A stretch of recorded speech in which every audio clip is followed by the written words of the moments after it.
actual donut. I'm gonna send you one.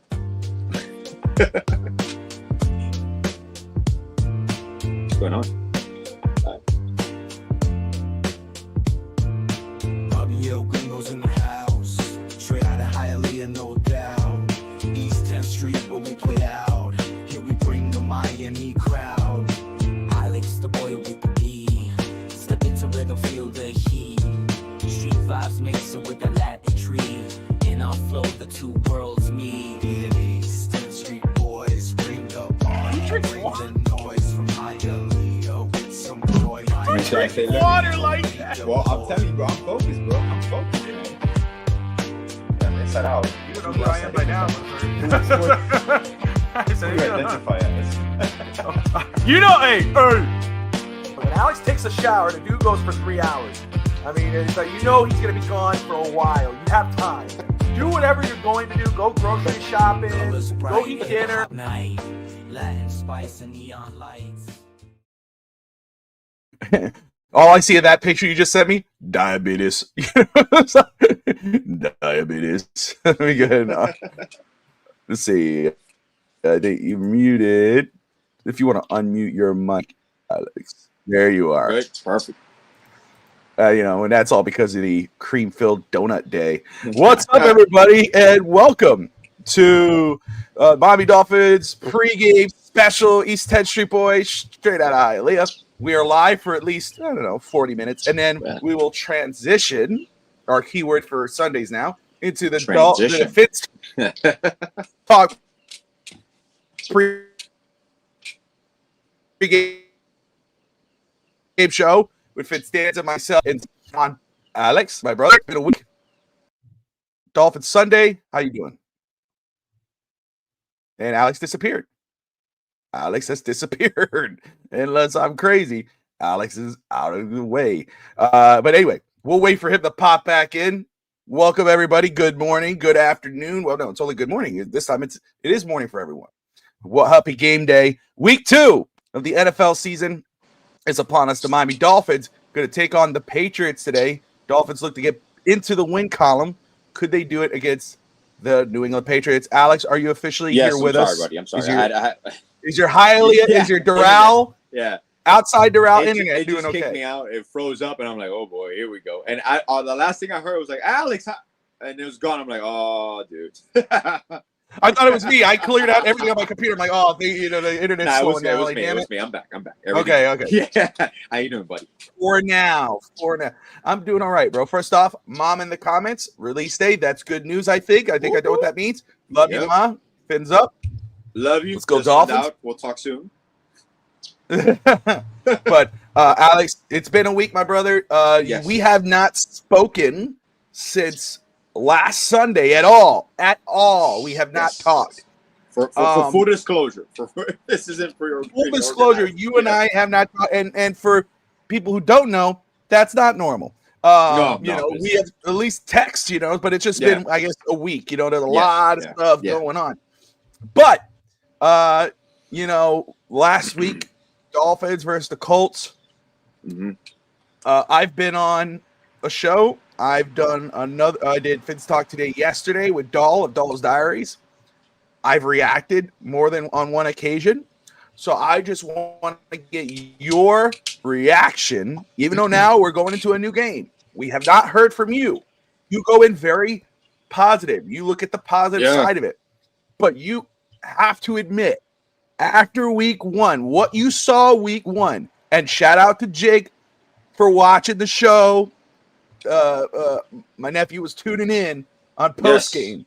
Yeah. He said, this is not our Fins. This is not, they did not. So, but I did not hear his father's reaction. Alex, what you saw last week, what was your reaction to that game? What did you see?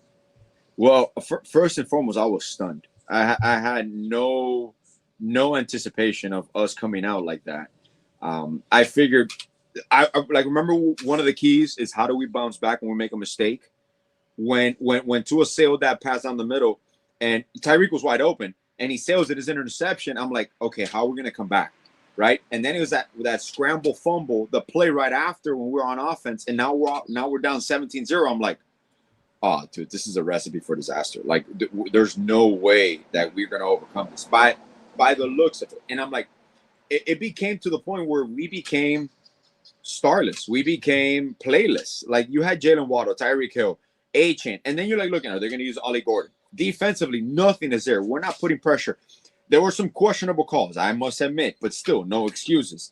We weren't putting pressure at all on the quarterback. And I'm like, dude, we have a killer front seven. It's like, what it felt like to me is like the Colts knew exactly what we were doing, and we had no clue what the Colts were doing. And I'm like, it's a level of unpreparedness from the coaching side. And then you see McDaniels on the sideline. He's upset in many instances. He's helpless in others. And I'm like, dude, there's no way that this team is not prepared for this opponent. Or, like, I could not come up with the words. And I'm just there staring at the TV in disbelief of what is going on. And I'm like, even down 17-0, I'm like, all right, there has to be a fighting chance. Like, we can score. We're going to get the ball, right? We're going to get the ball in the second half. If we can maybe score, and that was, to me, one of the most frustrating drives towards the end of the second half. And I'm like, if we can manage to score a touchdown, even a field goal, you get the ball back to start the second half. You get second half kickoff. You score. Now it's a 17-10 game. And I'm like, wow, bro. There was no way that I could anticipate the lack of preparedness, the lack of commitment to what you want to do. And then the players attested to it, where it's like everybody was trying to do their own thing. I'm like, what's going on? Yeah. And I'm like, there's no order there. And because even if you make a mistake, if you have an organized team, you have a polished team, you should see how they overcome. But like you said, I'm not going to give any predictions. I think Tristan, from this point going forward, is the only one that should give Dolphins predictions going and on this network. So I'm going to listen to him, what he says, in Tristan's picks.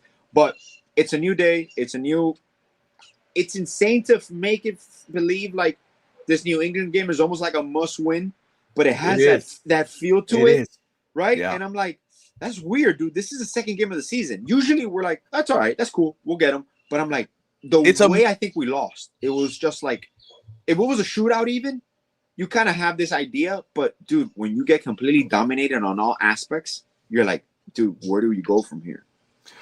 So, absolutely, this game, which is crazy to say in week 2. Evan, I ignored you for 3 Good years. morning, Evan. FinStanza will be with us shortly. Russ Morgan in the house, on deck, the host of the On Deck podcast, our resident Jets, Celtics, Yankees fan on the channel. But it's crazy to say, but this is a must-win game. And what I've said very quick, without rehashing everything, the reason, like, again, if this, I said it on post-game, I said it on Lou and Ashley's show, SoFlo Sports Show, and then yesterday on Fins Talk today, the reason why this loss last week was so disappointing, devastating, whatever, was the way they lost. If they would have lost by like a touchdown, at the end of the game, or it was a back and forth, then you could go, damn, the defense just did not step up, or Tua threw a last-minute interception, then it would have been a different story. Then it'd be like, okay, hey, he just needs to clean it up, blah, blah, blah, blah, blah. But because of from the start of the game to the end, it looked like a team that was playing towards at the end of the season, like the season's lost, and they're just checking it in, like they're done with their coach, they're done with everything. That's how they played. They played disinterested, disorganized, disheveled, whatever you want, whatever. They played like a team that doesn't believe in their head coach, was not prepared. It was embarrassing. And it was like, holy crap, this is only week 1. And that's why when the noise comes out that hey, from Tony Pauline of Sportskeeda, that McDaniel and Greer, if Miami continues this, could be out of the job pretty quick within the season. I obviously don't doubt it at all. No. And that's why this is a must win, because if you lose this game, more than likely, 99.9% sure, you're going to lose against Buffalo, and you're going to start the season 0-3. If you lose today, more than likely, Alex, the Dolphins will be 0-3. So Miami has to win today for an opportunity not to be winless after Buffalo, because that team on last Sunday is not a team that's going to win a lot of games. I picked 9-8. Legitimately, I've been 9-8 from the beginning of the offseason to the end of preseason. I was like, have you changed it? No, it's 9-8. I am. You know, I'm taking away a win because I lost the win. I predicted the Colts to win, the Dolphins to beat the Colts. So now it's 8-9. Yeah. But I can't see 8 wins with the team that I saw last week. And guess what? Now, James Daniels, our star free agent, out already. Yeah. Austin Jackson, IR again. IR. You know, it's and again, you brought up Ollie Gordon, only 2 carries. Mike McDaniel looked lost. And I said this already. Evan had all, you know, because he did not listen to me. Evan talked about it last week. He talked about it all season. You know, it's hard now to argue with what he's been saying. And we saw last year a lot of the flaws. But I already said it. I've said it already. McDaniel is not a head coach. He's a play designer posing as a head coach. What you saw last Sunday was a guy not in control. When he's going like this, he's not throwing the flag. He's going like this. There was a lot of questionable things that I thought he should have thrown the challenge flag. And I don't know how that goes through in football, because in basketball, obviously, you have a team telling you right away if you're going to challenge it or not. In baseball as well. No, they do. They got people in their heads. They're saying, yeah, their guys watching. They go, Coach, he didn't call it. He let it ride now, you know, and then I don't know. It's just and you know what's crazy, Bobby? And sorry to interrupt. No. To me, what's insane, how 2 plays can define a game. And I'm not saying that was the reason we lost at all, not whatsoever.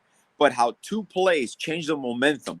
Tua's interception and Tua's fumble, right back to back. Within I want to say a 5-minute span of a game, around there, you have a whole ball game changes the dynamic that we don't know what could have been. But we constantly live in this realm of we don't know what could be if we don't commit these 2 turnovers. And one thing I gotta admit, when they told Tua about his turnovers being in bunches, that's true. I know he's pretty defensive right now, and I've always been a Tua, and I've always backed up Tua, and I've always believed in him. But when he's turnover prone, it's in bunches. Like you'll have 2 or 3 turnovers in a game. That's not sporadic, where you have maybe 1 interception or 2 picks. Some of them, you know, could be bang bang calls, but those two fumbles, that turnover and that fumble, that interception, and that fumble was on him. Yeah, 2 interceptions, 1 fumble. 2 interceptions, 1 fumble. And the interceptions weren't like lame ducks. They weren't like, oh, they batted. No, those were him. Those were all on him. Correct. And again, not protecting the football, running like this with the like you know, what are you doing? You should know better. No, what killed me more, you know, Daniel is not in the comments yet, but Daniel has brought it up before, and I understand it. You know, he's like, oh, Tua's the only guy who can't have a bad day. No, every quarterbacks have bad days or whatever. He's our quarterback, and that's why we go on it. But it's not even he had a bad day, and maybe he could make up for that. Here's the problem. That was a huge issue, and like you said, it does come in bunches. And my problem with him was like Evan put in the comments first. So shout out to Adrian of the Rainy Podcast is in there as well. I see him, Evan, of course, Zach. I see you guys all in there. Forgive me if I'm missing it, but everybody's up laughing on the sideline when you're down 17-0. What are we doing? Yeah, that's a big no. And then after the game, just his comments after the game, you know, instead of, you know, accountability and owning and go, you know, we got to do better. Yeah. Turning over in a bunch of that's crazy, bro. That's crazy. Yeah. What are you talking about? Yeah. Are you not like, let me just say, I know what you talk about McDaniel with say Greer, it's all that. Tua's performance last Sunday screams closer to the end than what we are. Like I was like, first off, you gave all the ammo to everyone who's ever discredited you. Instead of you had all off season. That's the problem too. This is week 1. Again, you could lose week 1 against any team, any given Sunday, but it wasn't an any given Sunday loss. Mm-hmm. Again, this didn't look like a team that had the whole off season and training camp and whatever prepared for week 1 against the Colts. This team didn't look prepared. And then when you have Bradley Chubb saying we basically were doing our own thing out there. Yeah. And that's one of your veteran leaders. It was an embarrassing showing last Sunday. So much so that it is hard because you look, first of all, the Patriots, even though they're 0-1 as well, you look at their coaching staff, you look at the roster, there's not a laughing matter. This is a divisional game. So this is not a cakewalk that we're going into at Hard Rock. But this is another game where you go and, you know, you reasonably say, like you did with the Colts, oh, yeah, you could say, people can argue Miami's going to win this game. Mm-hmm. They should win this game because of the talent. You know, the Tyreeks, the Waddles, you think about the defensive line. But how does Tua respond from last week? How does McDaniel respond? Because McDaniel did not look like a guy who's going to survive the season. Tua does not look like a guy that's going to be a franchise quarterback legitimately after this year. Again, what I said after on the SoFlo Sports Show with 305 Sports Babe and Lou, Tua, he'll have a great game. He could be good. He could have a terrible game like we saw last week. That's who he is. He is who I thought he was. It's just what it is. He's not ever going to be just straight up whatever. It's not just, he can't have a bad game. There's more than one bad game. And that was a terrible game in week 1 where you should have just been prepped. Tua right now, he's that guy where he's not going to be some bum. He'll be a backup somewhere. No. He's Matt Hasselbeck. He's Chad Pennington. He's Trent Green. He's the guy where if you need a quarterback until you get your franchise guy, he's the guy. If you have a team, let's go sign him to a 2 to 3 year deal. He's going to be our bridge. He's going to be our veteran guy. He could win you games. Yeah. He might win you a playoff game in the right organization. He's not going to do that in Miami because all the ingredients are just wrong. Not just Tua, not just McDaniel, Weaver, front office. It's just all bad. It's a bad mix. So he's not going to be able to do that in Miami. He's a part of that wrong mix. He's going to have to go somewhere else, and he's going to be that guy. You're never going to see the elite all through. He's had MVP play. Yeah. He's had like a week where you're like, dude, this guy can win MVP. But it's flatlined after that.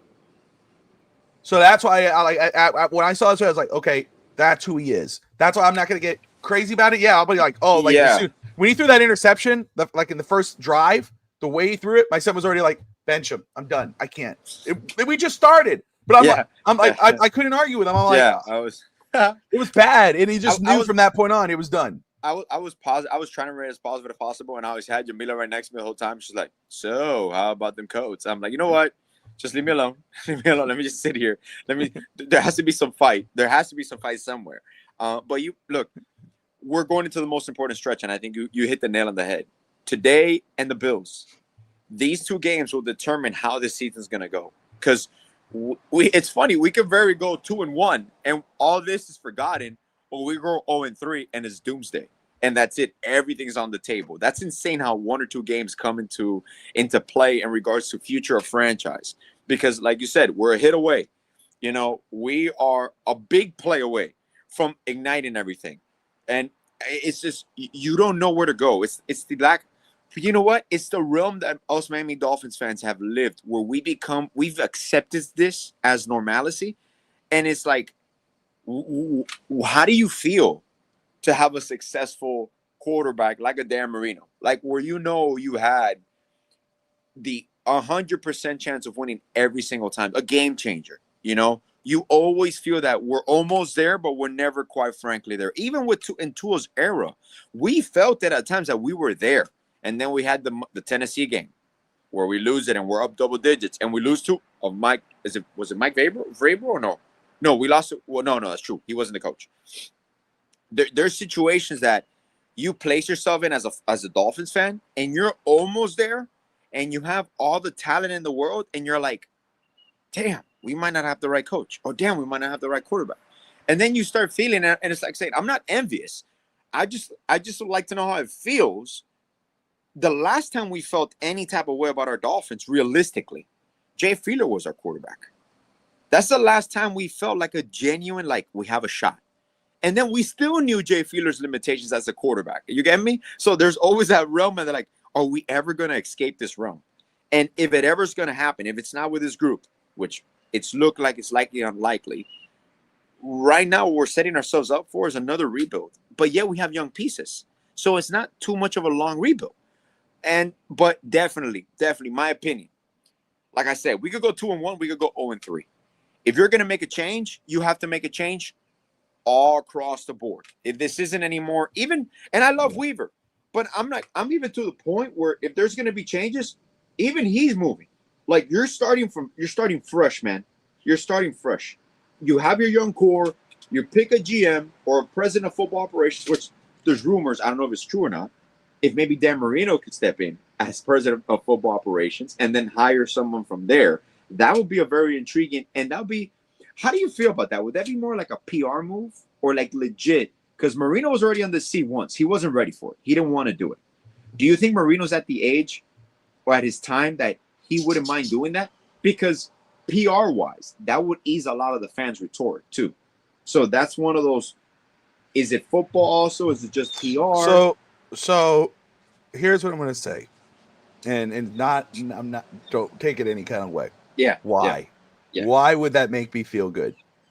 What's Dan Marino done in the front office? When they gave him the front office, he retired. He resigned. He stepped down. Correct. That's years ago. Maybe he's ready now, whatever. But why would that? What confidence would I have in Dan Marino, who's been a part of the advisory role, whatever? Correct. That it would be any different. Correct. That's not the move. That's a PR move. That's a couple week PR move. Oh, Dan Marino, he's running the front office. Why would we have confidence in that? No, Miami needs to go outside the organization. If you're going to get a guy who's going to run it, go outside the organization. Now, maybe there's a guy under, again, I know it's a bad word to say to promote anybody from within. Yeah. You do have Marvin Allen. You got, there might be a different situation where you promote one of those guys up and then you go hire now a coach outside the organization. No, Marino being promoted or Marino being hired as a John Elway type of role, which he was given before, and he probably saw it and went, I can't do this. This is too much, which is fair. It's fine. Yeah. Love Dan Marino. And, sure, it's a PR bump, but, again, now that he's older, we think he's going to be, he already sees how hard it is. No, I don't think I wouldn't be, it might be a little bump, but there's nothing in me to be like scream confidence that, he's going to get it right. No, I would look. And again, if you're going to go outside the organization, I'm looking at the organizations that know how to build winners consistently. Even when they take a step back, they continue to win. And that's Baltimore, Kansas City, Pittsburgh, Green Bay. I'm looking at organizations that know how to consistently build and win. If I'm looking at a guy who can up the organization or fix the organization. I saw it $33. I saw yesterday. There was a game ticket for the Patriots Dolphins game. That tells you how crazy the prices have dropped. Yeah. And but in regards to coach, like I've said already, again, gone are the days, and I was already like that, but seriously like that. I am gone are the days we look for any rookie legitimate. Oh, we got some breaking news. Did they fire him already? They fired him before the game? That's crazy. No. What's the breaking news, Alex? The breaking news is Ravens plan to draft Shedeur Sanders in the 5th round, but Sanders wanted to be drafted elsewhere. Interesting. He got drafted by the Browns, and he's a 4th-string quarterback. Anyway, again, gone are the days. I don't want to hear anything more about any rookie head coaches and anything like this. Offensive gurus, veteran head coach. I don't care who it is. We could draw a whole list of guys. Who do you think? Who do you think? Like, I'm going to put you on the spot right now.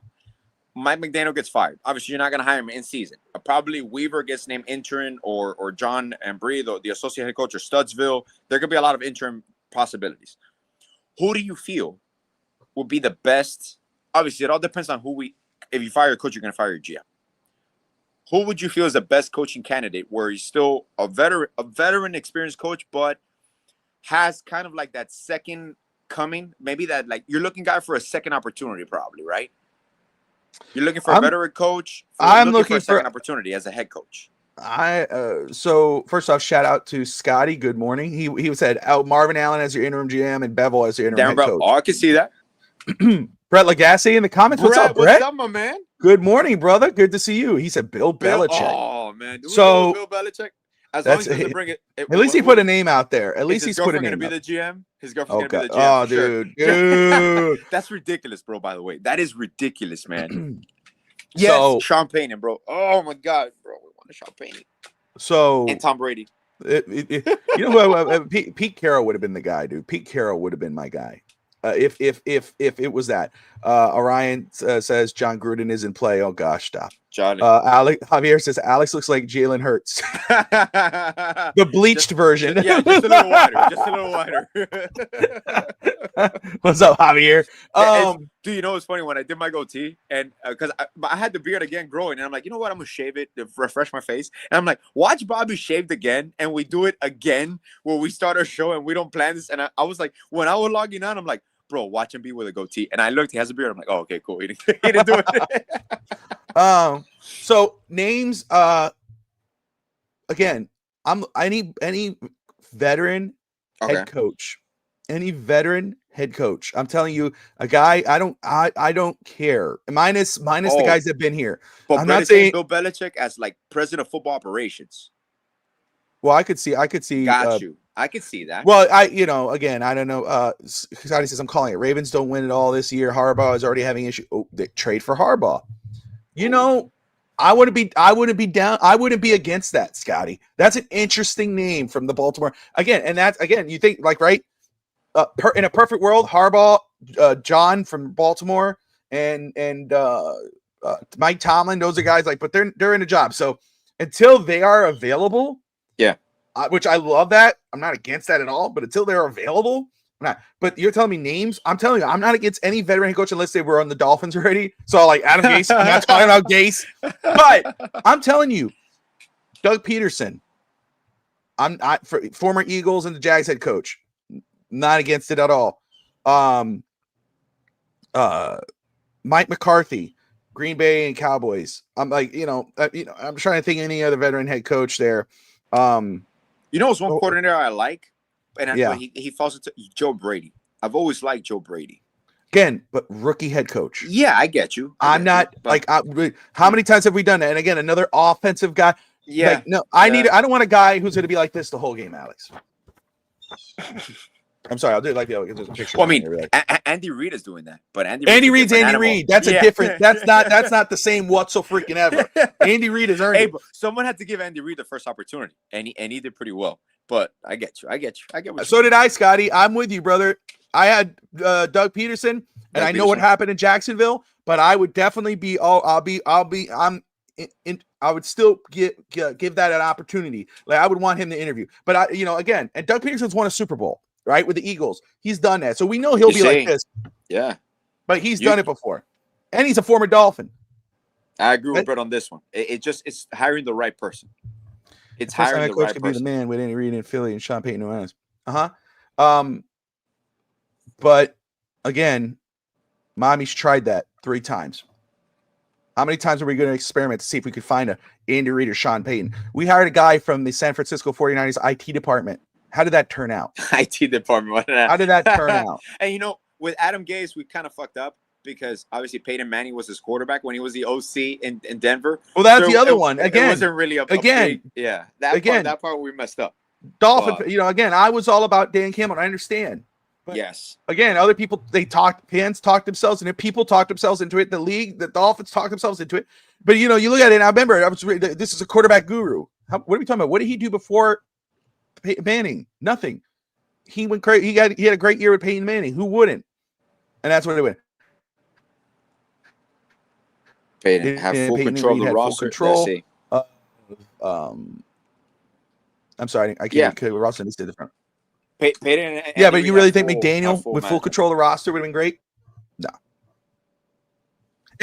But Andy Reid, first of all, was a coordinator for Mike Holmgren. Yeah, he was in Green Bay. He was with Brett Favre. He learned from in regards to coaching. He learned from one of the best coaches in Mike Holmgren, who I love as a coach. Sean Payton, what he did throughout his career, who he worked with throughout his career. There, I'm not again. I'm not. If it's a rookie coach, here's this.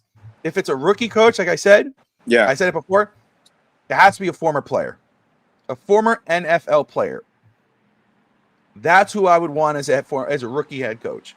Because again, you look at former players and what they've been able to do. DeMarco Ryans, Mike Vrabel, and recently, even though they lost last week, look at what Aaron Glenn with the Jets. Glenn with the Jets. Yeah. Even though they lost, man, they put a fight. I remember I told Russ when I saw Aaron Glenn go to the Jets, I was like, I hate that. Deion Hate it. Sanders. No. Oh God. You said former player. That fits the criteria. Gosh. We were trying to do that last year. I mean, because you know what? No, the reason I say no more than anything, is because he would trade for Shador. Oh, for sure. Starting And quarterback. Shador would be Right our there. starting guy. Yeah. We're good. And then you'll find a way to trade for Travis Hunter. And then it's all over. Let's see if there's any notes. See what we got going on here. Yeah, no, Brett makes a great play. Great point. It's you don't necessarily have to play. It's just like you said, it's the coaching background from great coaches. And you know what's funny? With Bill Belichick, there's always going to be, I think out of all of those, even with his greatness, with Bill Belichick, he's always going to be attached to Tom Brady because it's always going to be what he did with Tom Brady and what he did before and after. So out of those, you see, Sean Payton, I think Andy Reid is at another level also, but he also had great quarterbacks. Mike Tomlin, stability, a good organization. I think out of organizations, Tomlin and John Harbaugh have benefited the most from stability organization-wise. I think we're going to make that argument. Yeah, but here's the thing. Payton Reid, I understand that. I understand. There are, yes, you could go through the history of all the coaches in the NFL, they go, oh, but look, that guy was never that guy wasn't a veteran head coach. Obviously. That's how they became head coaches. But guess what? If Tomlin got fired tomorrow, he'd be a former head coach.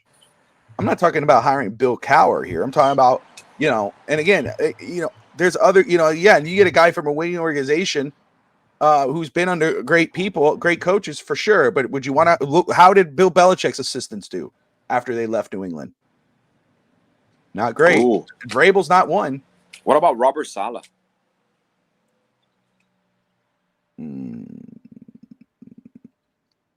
I guess you interview him. I don't know if I'd be interested in him. Mm-hmm. He doesn't get my blood. He doesn't get me blood flowing. No. No. Okay. Hey, I saw that, Scotty, about Nick Saban. People want Saban to come back. Stop. Not you, Scotty. I know other people would. Jimmy Johnson. Bring Jimmy Johnson out of retirement. Now this is all hearsay, of course. If the Miami could defeat the Patriots today, but again, that's a tall glass of water because of what we saw last week, and because this is a Mike Vrabel coached football team, and Vrabel was a coach for the Titans when they defeated the Dolphins. Oh, he was. He was. Yeah. Oh, that's true. That was 2 years ago. Yeah, a couple of years ago, and so I think he did it with them and without him. But so this is a geez, that's small. Let me see if I do this, if that will fix it. It does. But yeah, Vrabel, this football team. Let me ask you, Alex. So you're looking at this game today. Yeah. For the Dolphins versus the Patriots. What are your keys to victory for Miami? What does Miami have to do in order to beat the Patriots? Score more points. That's number one. Huge. Huge. It's huge. Huge. It's true. Huge. Yeah. It's true. No, I want to see, because they're going to be physical. And honestly, to me, is how you come off the gate. If you have early on mistakes, and this is a situation where this is a lose-lose for us. Because New England is a young team, but they have an athletic quarterback. They have a great running back core. They're hungry. They're a young team. They're going to be physical. They got something to prove. So they're not going to be taken lightly this year, this game. So Tua has to execute. You got to have the big play ability. You got to have the big play success. And defensively, you got to hold down the fort. You got to apply pressure to your quarterback. You need to see different packages. You need to see more blitzing. I don't know what it is, but the physicality has to have an uptick. And you got to minimize your mistakes. I don't think we can commit a turnover in this game. That's to the point where I'm at. We cannot commit a turnover. We have to play almost a perfect game, because obviously everybody knows sports is not only execution on the field or on the court, but it's also the psychological aspect of this. Right now, you have the pressure mounting from the fans. And I know these are professional athletes. These are professional coaches. They say, oh, pressure doesn't affect me. That's BS. Pressure affects everybody. Pressure affects decision-making. Decision-making is affected by lack of productivity when you call a certain play, when you call a certain situation. So you have to start off from the gate being the most physical team, the most aggressive team. You can't have a slow start. You can't have to put it in perspective, you cannot have a 3-and-out in this game to begin the game. You can't do that. You got to score on your first possession if you're Miami. You got to have a stop on your first possession defensively. That's to the point where I'm at. You have to establish your game. And that's the only shot you have. So first off, Brett, you need to get back. You got to do a couple shows, my brother, because you are on fire with your comments, my man. Yeah, Vrabel would. He has Miami losing this game, and I missed the score prediction, but Miami losing 24-10. Thank you, because I have the Vrabel screen was your bigger coach. so I can see more, and so I'm missing out. I can't click on the comments, but Vrabel was your call, by the way. You wanted to get Vrabel. Yes, That I was did your last coach. year. Yeah, You saw him firsthand in Tennessee. Yeah, You saw him firsthand, man. so I think Might maybe get destroyed today. maybe people want to listen going forward. No, Adrian, what's up, Adrian? My brother, he says Tua might get destroyed today. Run the ball as much, but they definitely have to run the ball. Definitely have to do it. Scotty says Keon Smith is right guard, right tackle, or go with Brunskill. Oh, are you saying where? How should we go? Oh, dude, I think Borum.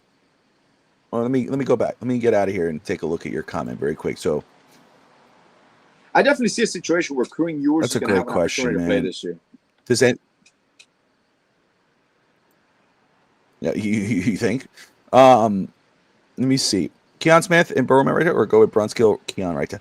Brunskill, Keon, I think. Brunskill, Keon. I would go at right tackle. Yes, we have. Yes, we have, Brett. As we've been discussing, it looks like we're disagreeing back and forth, but you and I have been on the same page. But Brett, I want to throw it out there to you. And maybe even to Scotty and anybody, really, if you have names. We talk about veteran head coaches, and then some of the names were thrown out there yesterday. See, Scotty and I agreed on that one, Brunskill and Keon. But let's change that, because let's talk about rookie coach. If it was a rookie coach, Alex says Joe Brady. Give me three names. What's a name? If you don't have 3 names, that's okay. But 3 names would be great. But because I'm going to do, give me some names. If rookie coaches, where you're like, hey, because like if it was last year, Ben Johnson, Aaron Glenn, right from the Lions. It was but I was all about Aaron Glenn, dude. Like that was a name. Ryan Day. Sea Devil says Ryan Day. There you go. From Ohio State. Ohio State. I don't know if I really would like. No, there you go. Joe Brady as a first timer makes sense as a candidate. There's Scotty says that. Yes, So I know Scotty has a name. Scotty has to have a rookie coach name. So I'm waiting. But Joe Brady is Aladino. What's up, Aladino? It's all right, brother. Appreciate you dropping in. Alex's watch will end soon. My watch is just started. Got Sammy and Evan about to pop in about 12 minutes for the Fins Talk Pregame Show. We're at the Dolphins Patriots preview, week 2 preview with me and Alex. Hopefully we should be back at regular time on Thursday night. We'll have a full hour and a half, 2-hour show, where we could talk about everything and anything. Alex was so on Cuban time today. It was like 5 minutes. Yes, it was my. I'm logging in now. I'm like, do you think? Yeah, I've been here, asshole. Here's my thing. I will again. I'm not gonna. I appreciate the answer. With Ryan Day. But again, college coach, dude. I'm not about that. But we'll see. So there you go. Joe Brady is intelligent. Sean Payton guy, tough guy from Miami. There you go. Brett's throwing that out there for you, Alex. Scotty says Kirby Smart. Yeah. There you go. There's another name there, Kirby Smart. So hey, shout out, guys. I appreciate you guys coming to clutch. But it'd be I don't know, man. College coaches kind of. What about those games yesterday, man? Did you see the Tennessee Georgia game? No, I didn't get a chance to see that. What a freaking game! And the kicker, yeah, he sucks for sure. Like he's never won nothing. Brett, like I see Brian Dayball, fantastic OC for us. Tough mentality, bad situation. Giants get no, you never know. He could totally flip it. It's a name. At least they're throwing names out there. Let me just say this: I'm not gonna crap on anything. I appreciate you guys throwing names out there. But that game yesterday, first off, Vanderbilt, man. I saw that yesterday, and I can't believe that I did not see that. They beat South Carolina. First off, Lenore Sellers, quarterback for the South Carolina. That dude is legit. In the cellar for sellers. Sell for sellers. No, in the sellers for sellers, baby. Oh, is that what it is? Oh, sorry. That's mine. That's mine. I know. Oh, that's yours. Okay. Sellers. Yeah. But he got a concussion he got concussion yesterday. So he got out of the game. He got out with a concussion, which really sucks. But they were 11th ranked. They lost to Vanderbilt, which is right here in Nashville, Alex. Yeah. Vanderbilt's 3-0, but they just beat 11th ranked South Carolina.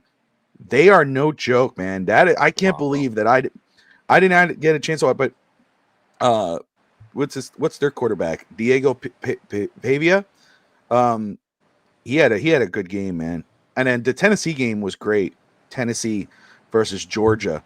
Man, that kicker, Max Gilbert missing it wide right. I mean, what a heartbreak. They had that game won.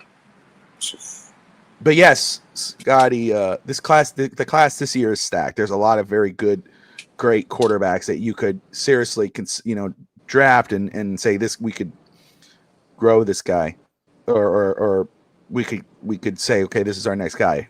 Bobby, how's Tua's contract situation after this year? Is there a clean break for us, or is there still a lot of dead cap after this year?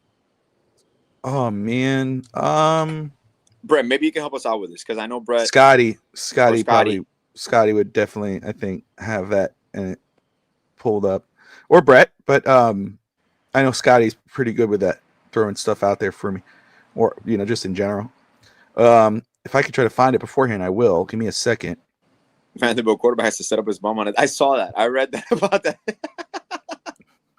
Lawrence Sellers, Drew Alar, man, at Penn State. Nassemeyer after next year. After next year. So we got I got it. So to this year and then the following. Man, you got a very good backup.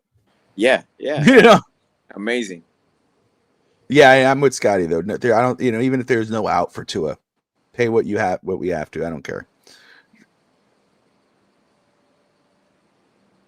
So obviously they might still draft the quarterback. Obviously, he's going to get another year especially guarantee. Well, even I think that is the case if it continues to be like this. Mm-hmm. Even if McDaniel was still the coach, which I don't think, but especially the way it looked. But even if I think Miami's at that point, and especially if they fire everybody, I think the coach is going to say, no, we got to go draft a guy. And there's plenty of you don't have to trade up to number one. You know what intrigues me, Bobby, about the Mike McDaniel situation? If Mike McDaniel was at the helm and he became a head coach, would he have drafted Tua?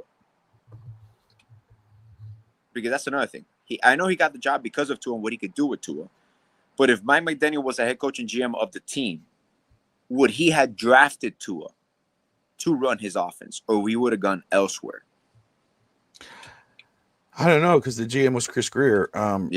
We had Brian Flores who wanted Jordan Love, and we still drafted Tua. So yeah, and everybody, it's what it is. It is what it is. I don't know what he would do now. I agree, though. If he continues, I mean, we'll see what happens. I don't expect Quinn Ewers to be the second quarterback today. No.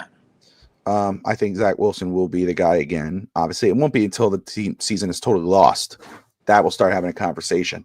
Or God forbid. That's but we're not asking for that. We're not throwing that into the world. We're just stating the possibilities. Stating the possibilities. Well, Kellen Moore just is the Saints head coach. He's not going to leave right now. Yeah, he's the Saints head coach right now, Kellen Moore. Wait, so 11.2 pre 6-1, 42 post 6-1 trade. A lot of their money either way. Okay.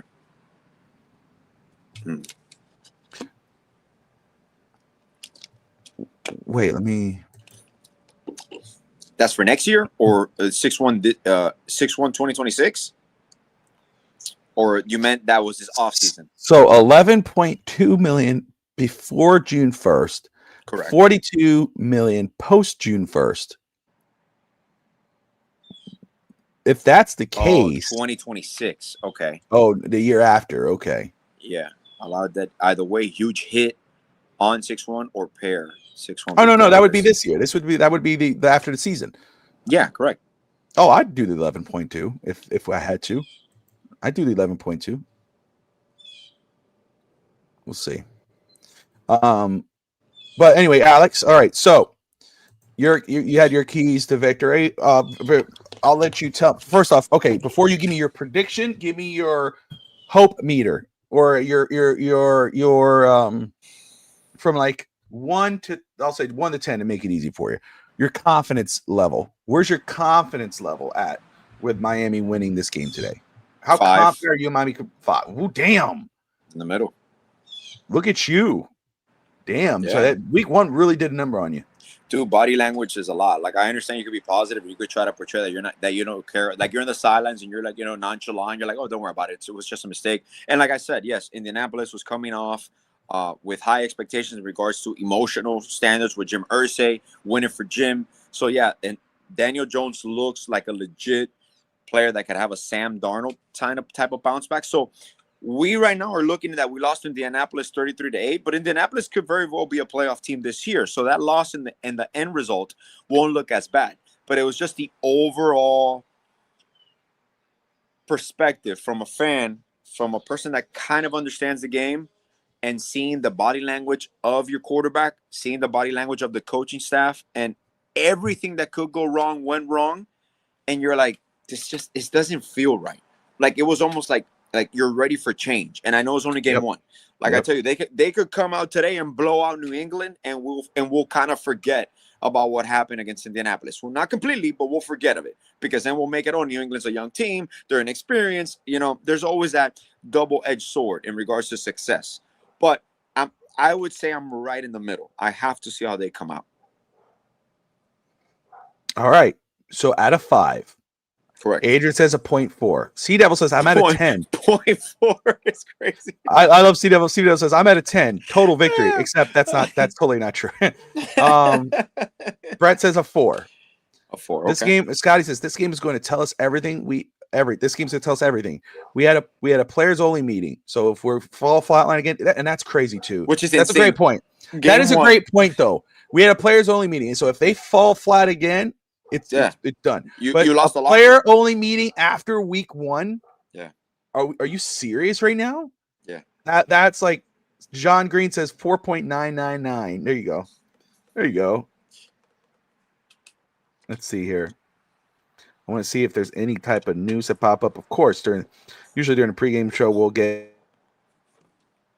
the inactives report. All right, so you had a 0.5. I mean, you're at a 5, which is right dead ass in the middle. What's your score prediction?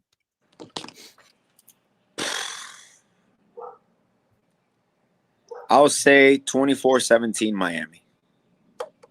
24-17 Miami. There you go. Which I'm debating now. I got Henderson, right? I'm debating whether starting him or DeAndre Swift. I'm in between. What is Swift face? I think it's Detroit. It's Monday night. I think it's. Let me see. Yeah, Detroit. No, Detroit at 1 too. Sorry, Monday night is the other game. Monday night is my Genta game. My Raiders versus Chargers. So I'll put it out there for my fellow fans, okay. Brett, Adrian, Bobby. Who do I go with? Because right now my flex is Ricky Pearsall. I think I'm not going to take him off. And then I'm between DeAndre Swift and Henderson. How did Henderson do last? Oh, Henderson got me 12 fantasy points in my league. But his role is going to continue to rise as the year goes on, in my opinion. Orion has it the other way, I think, right? Yeah, 24-17 Pat. Yeah. I just want to make sure I want to write it down so we could catch up later. I'd start Henderson. Yeah, that's where I stand too. I hate to say that, but the way Miami's defense showed last week, I would go with Henderson. Who'd you go with at quarterback? I don't know if you and I talked on that because you would ask me Trevor Lawrence. Don't even ask me, bro. Don't I'm going to ask you. I want to ask you. Why would you ask me that?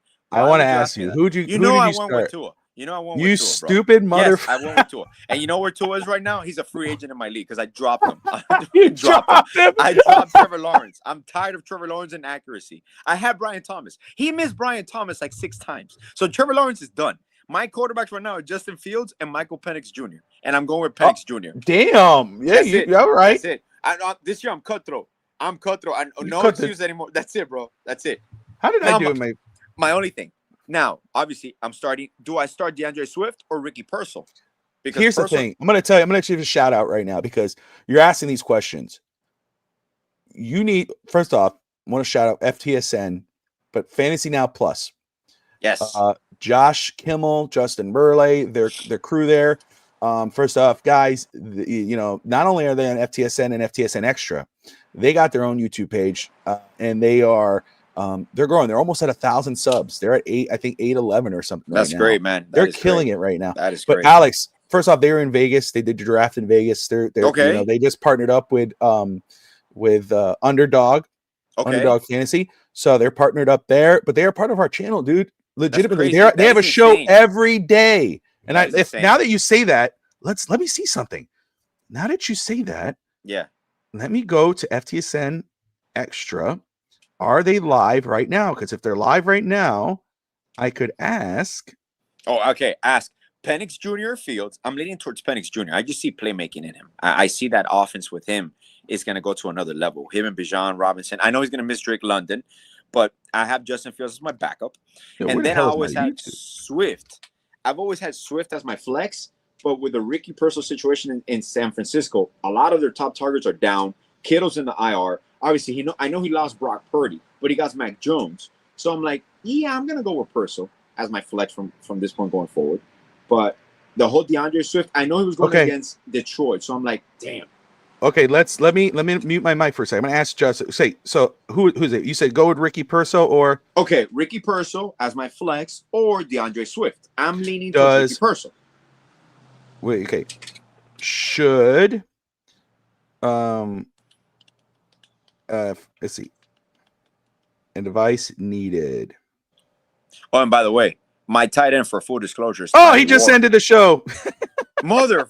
As soon as I was in there, he's out. Can we go back and can we actually say that Miami should have drafted Tyler Warren like we wanted to? Dude, when I was watching that game and I'm looking at Tyler Warren. You saw that, right? Yeah. Okay. Man, Swift, right? Yeah, DeAndre Swift or Ricky Purcell. DeAndre Swift is going against Detroit, so I know it's going to be a tougher matchup. And Ricky Purcell has all the opportunity right now. Let's see if Josh Kimmel will answer. Targets. Let's ask the host of Fantasy Now Plus. Let's see. Live on air.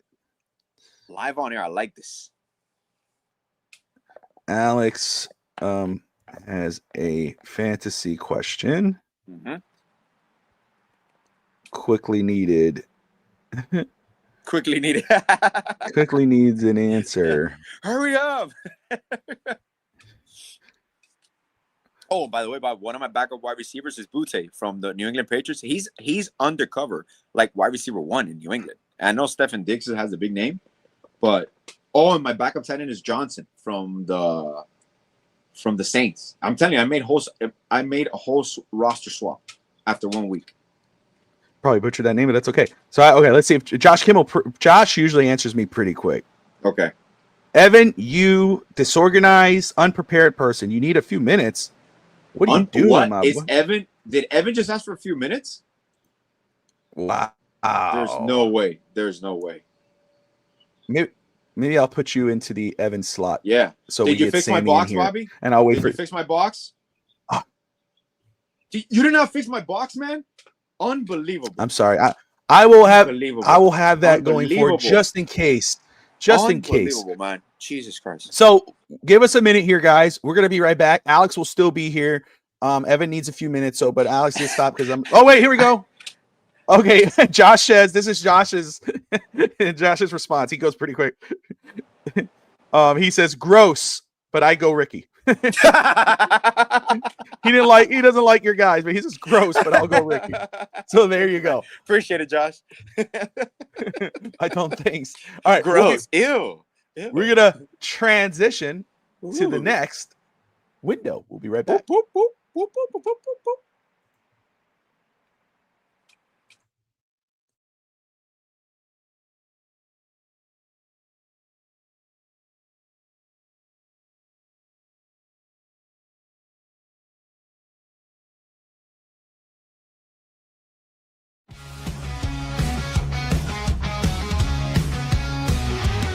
The sun is high, we're feeling good. In Miami where the spirit's understood. With Bobby Fins Talk leading the crew. We're gonna show you what these Dolphins do. Fins up high, the crowd's roaring loud. In the city with the blue and aqua proud. FinStanza's here with the play-by-play. We're getting ready, it's game day. Are you ready for some football? Miami Dolphins standing tall. Are you ready for some football? Showtime at the Hard Rock, y'all. From the tailgate to the field of green with the best fans you ever seen.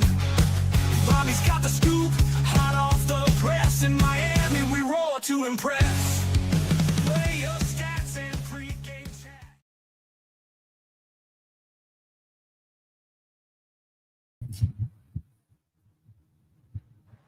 Sammy. Good morning. Hey, we're back. What's up, brother? How are you? Good to see you, my man. You know how excited I am for today's game. I cannot wait because it's now or never, baby. Just week 2, so you know how excited I am. But you know, and I always say it is what it is. We'll see what happens today.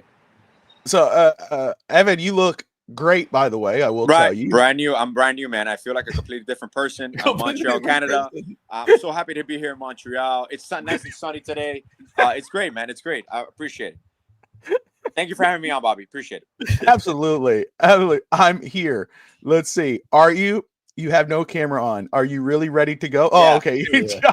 Oh, he's All right. there? On location. He's there. You're just He's back. using me for this little photo op? Whatever, man. Whatever, bro. I hope you guys have a great show. Love you guys. Peace out. Thank you. So, You got it. love you, brother. Talk to you soon. We'll talk after the show. There's Alex.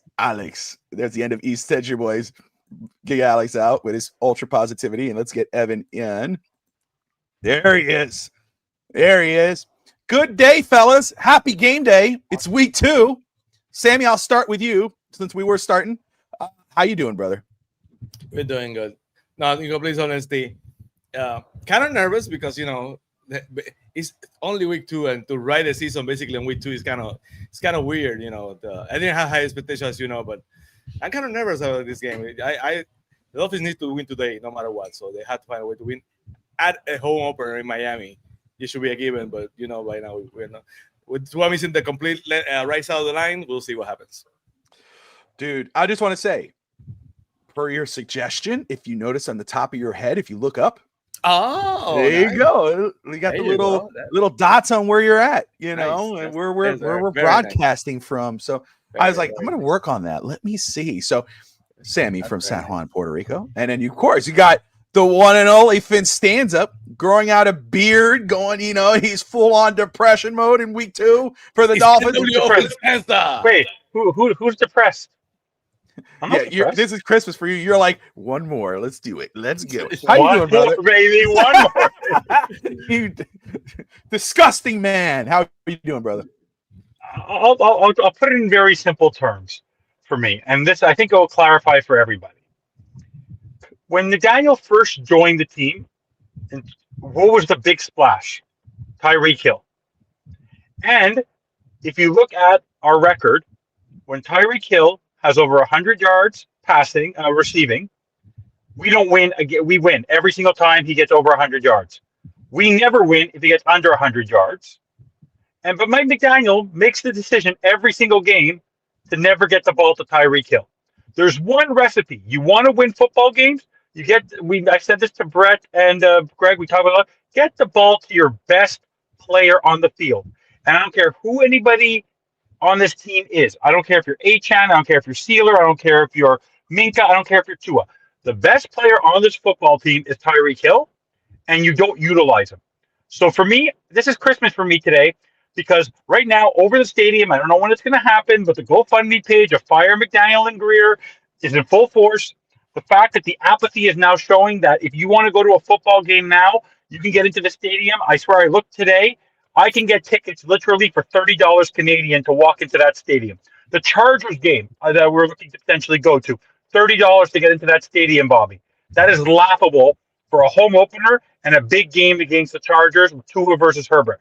That is shameful that Stephen Ross has allowed this team to get to this point, and it's all because of Chris Greer, but more importantly, Mike McDaniel. So for me, part of me obviously wants this team to win. If they shellac the Patriots, great, but I don't have any confidence today because of who is on that sideline leading this football team.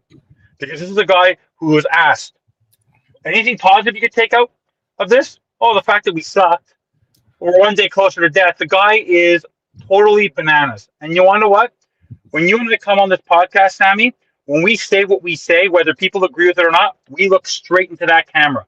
Go watch his press conference this week. He never looks when he speaks because he knows what he's saying is total BS. So I'm in a great mood today because I win no matter what. The Dolphins win, I'm happy. The Dolphins won. The Dolphins lose, I still win because it's one day closer to reshuffling this nonsensical franchise. That's how I'm doing, Bobby. It's like a super villain. We wins no matter what. I win no matter what today. Oh man. A lot of noise this week for sure. It's laughable. I love it. I loved it. And so I Sammy, you can follow up, but Evan, I'll stay with you. What you've heard from. We'll obviously touch on McDaniel, and then we'll wait for the inactives, and then we'll go from there. But what you heard on Tua this week from a Richie Incognito, from Xavier Howard, Tua's responses after the game. What were your reactions when you saw former players, especially former teammate in Xavier Howard, but then you see, of course, Richie Incognito come out and say what he said? What were your thoughts on that with Tua? The comments made about Tua, I think, are a byproduct of the fact that the whole concept of Mike McDaniel surrounds Tua. So, I remember what I said to you that first year that they're Tua and McDaniel, and people were laughing. I said they have sleepovers, milk and cookies, they have s'mores together. Tua's number one downfall this year was going to be McDaniel. So his behavior and the way that he functions as a player is a byproduct of the system that he's been put in, where people are saying, well, the system he was put in was because McDaniel tried to build him something. Well, if McDaniel tried to build him something, it ain't working anymore. So it's no longer Tua's system because it doesn't even work for Tua. So it was a breath of fresh air to hear what McDaniel, what Rex Ryan is saying, and what Richie Incognito is saying, and what Stephen A. Smith is saying, are things that I have been thinking about for a very long time. Because Tua is so protective of himself right now and so defensive-minded. The fact that he doesn't realize that he throws interceptions in bunches or fumbles the ball, was he not at the Buffalo? Maybe that concussion that he took on DeMar Hamlin's chest, maybe he lost some memory. Because in that game, 3 interceptions. The Texans game, multiple turnovers. Last week, multiple turnovers. That is for me, anything you say about Tua right now, I don't care what you say is fair game. He is a captain. He is a leader of this football team. And I made a comment earlier, I don't know if you had to mention to it. Tyreek Hill looks more of a captain on that sideline last week than Tua ever did. Because when Tua makes those mistakes, you think Tom Brady, Aaron Rodgers, Dan Marino are walking back to the sideline after throwing their second, fumbling the football and laughing with Darrell Bevel? No, they're taking the actual tablet that they're looking at and stomping on it. That anything you say about Tua right now that is not a personal attack on him as a person is fair game. The guy right now is playing like the 29th ranked quarterback in the NFL. He is not playing like a leader. And when people say, like the Kirk Warner, who you can follow, saying the offense is too complicated. The fact that he gets to his first read, and after that, when he tries to look for a second and third read, and the problem is that the first and second reads are not connected to each other. That's a problem. most quarterbacks play in a system where one read doesn't work, the other read is forcing the linebacker to go back into coverage, or it's forcing the defensive lineman not to rush the QB, or it's forcing the look at the Fatu Melifanu play last week where they didn't blame it on Store Duck. The problem is that they weren't connected to each other even on defense. So what ended up happening is Melifanu, if he would have left, Warren would have gotten the touchdown. So it's complete. Anything with Tua right now is fair game.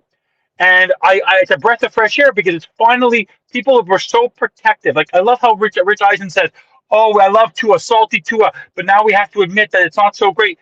Mazel tov, as I say in my religion, Mazel tov. It's nice, a breath of fresh air that people are finally saying things that I've been trying to say for how long. So anything on Tua, anything on McDaniel, anything on this team, no one is the only person I defend right now on the football field.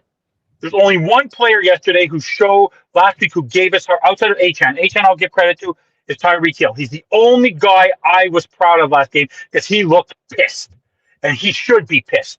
Because a player of that magnitude should not be subjected to that nonsense. When he said, "I'm out," I'd be out too. I wouldn't want to play for this nonsensical, stupid coach and an offensive coordinator we've never seen. Have you ever actually seen Frank Smith during a football game? He's been there since 2022. I've never physically seen him during a football game. Not once. I've seen the special teams coordinator. I've seen the defensive line coordinator. No. But then what's Darrell Bevel? Darrell Bevel literally is the sidekick of Tua, telling jokes to each other and looking at tablets. What could we have done better? I honestly, part of me wants this to blow up, and it sounds sad because I'm sick and tired of the apathy. I actually am convinced that Tua and McDaniel don't give a hoot if they win or lose. They don't care.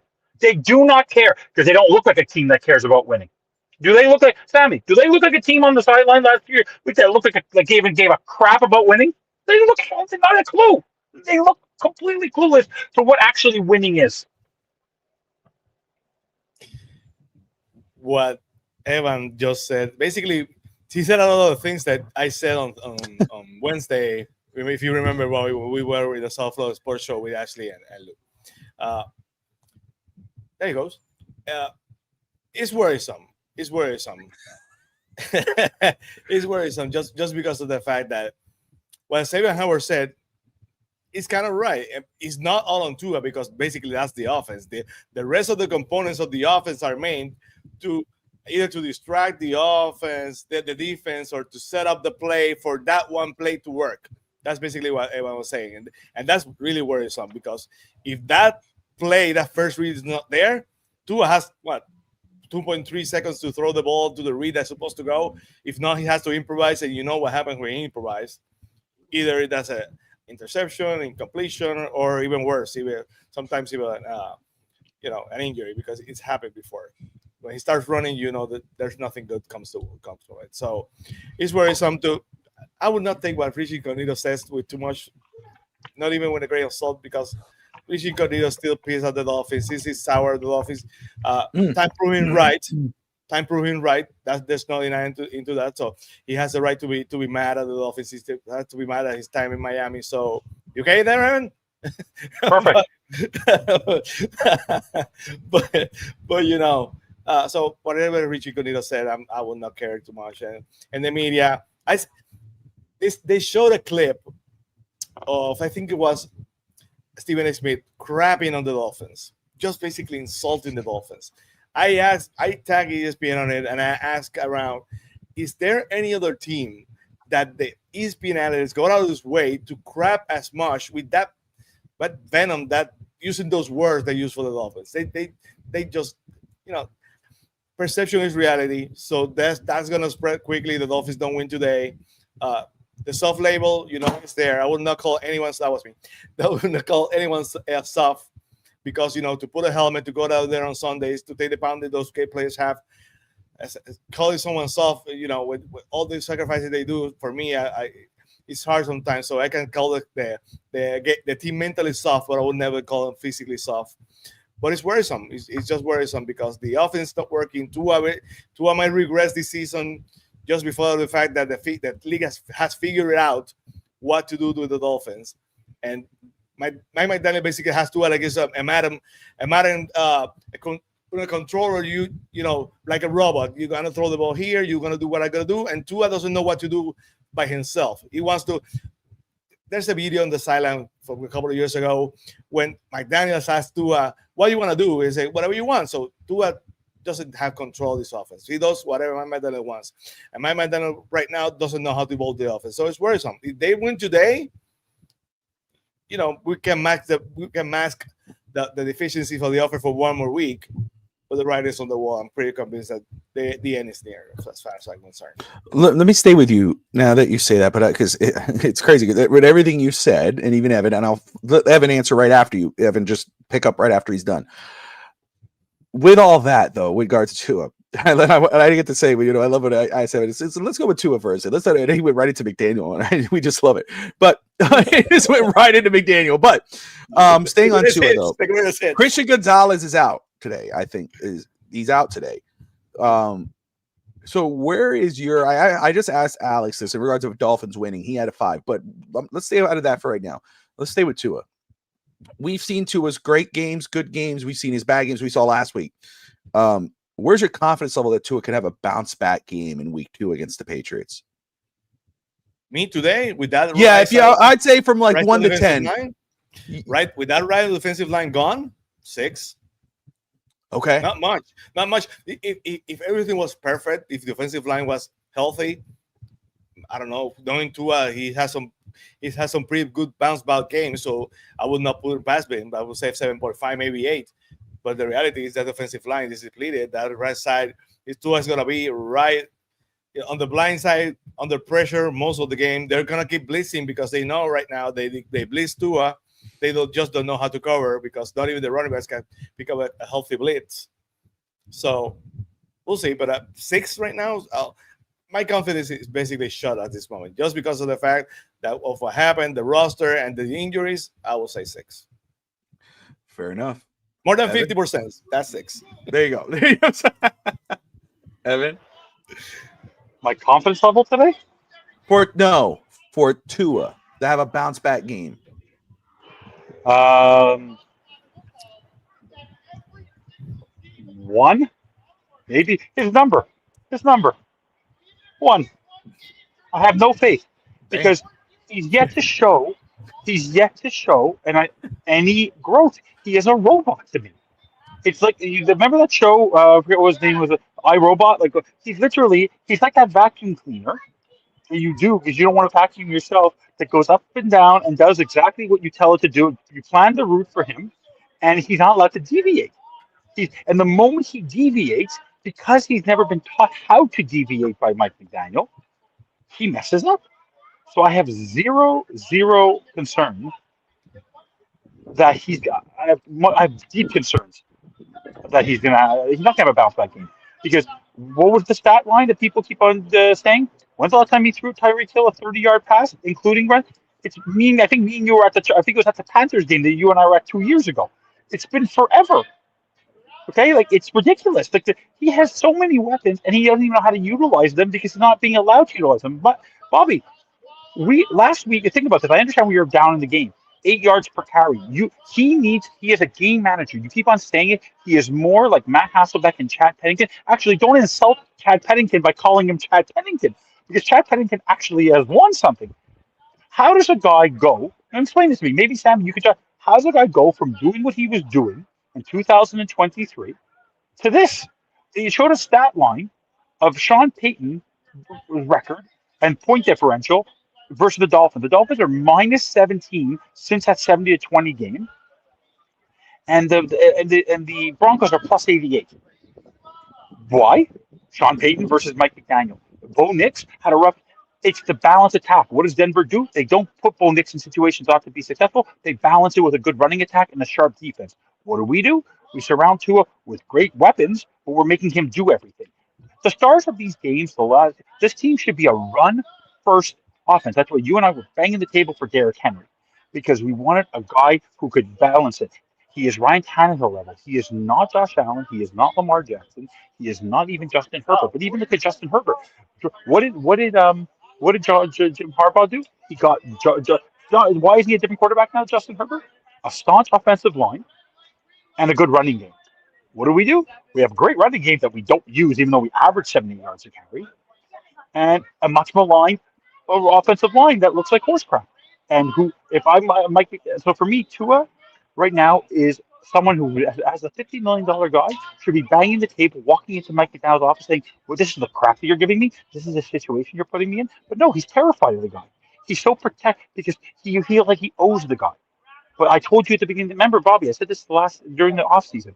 The number one thing Tua needs is to get away from Mike McDaniel. Mike McDaniel is his kryptonite now. He's no longer useful to him. He's actually hurting him. He's actually hurting his career. He's actually destroying his career. I may have saved it, but sometimes you want to know what? Sometimes someone saves your life, like if someone saves your life or does something great for you, but it doesn't mean you hold on to them forever. It's time to pull the ripcord on this relationship. It's a toxic relationship between the two of them. And yes, it comes back to Mike McDaniel. As long as those two are together, I will have no faith in Tua. Zero faith in Tua to be able to turn this around.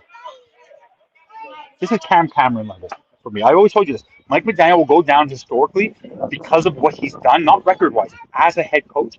Because Cam Cameron, we realized the ripcord after 1 year and got rid of him.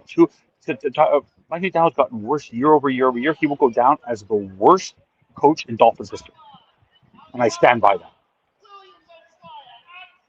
Cam Cameron? Cam Cameron got Cam 1 year. Cameron?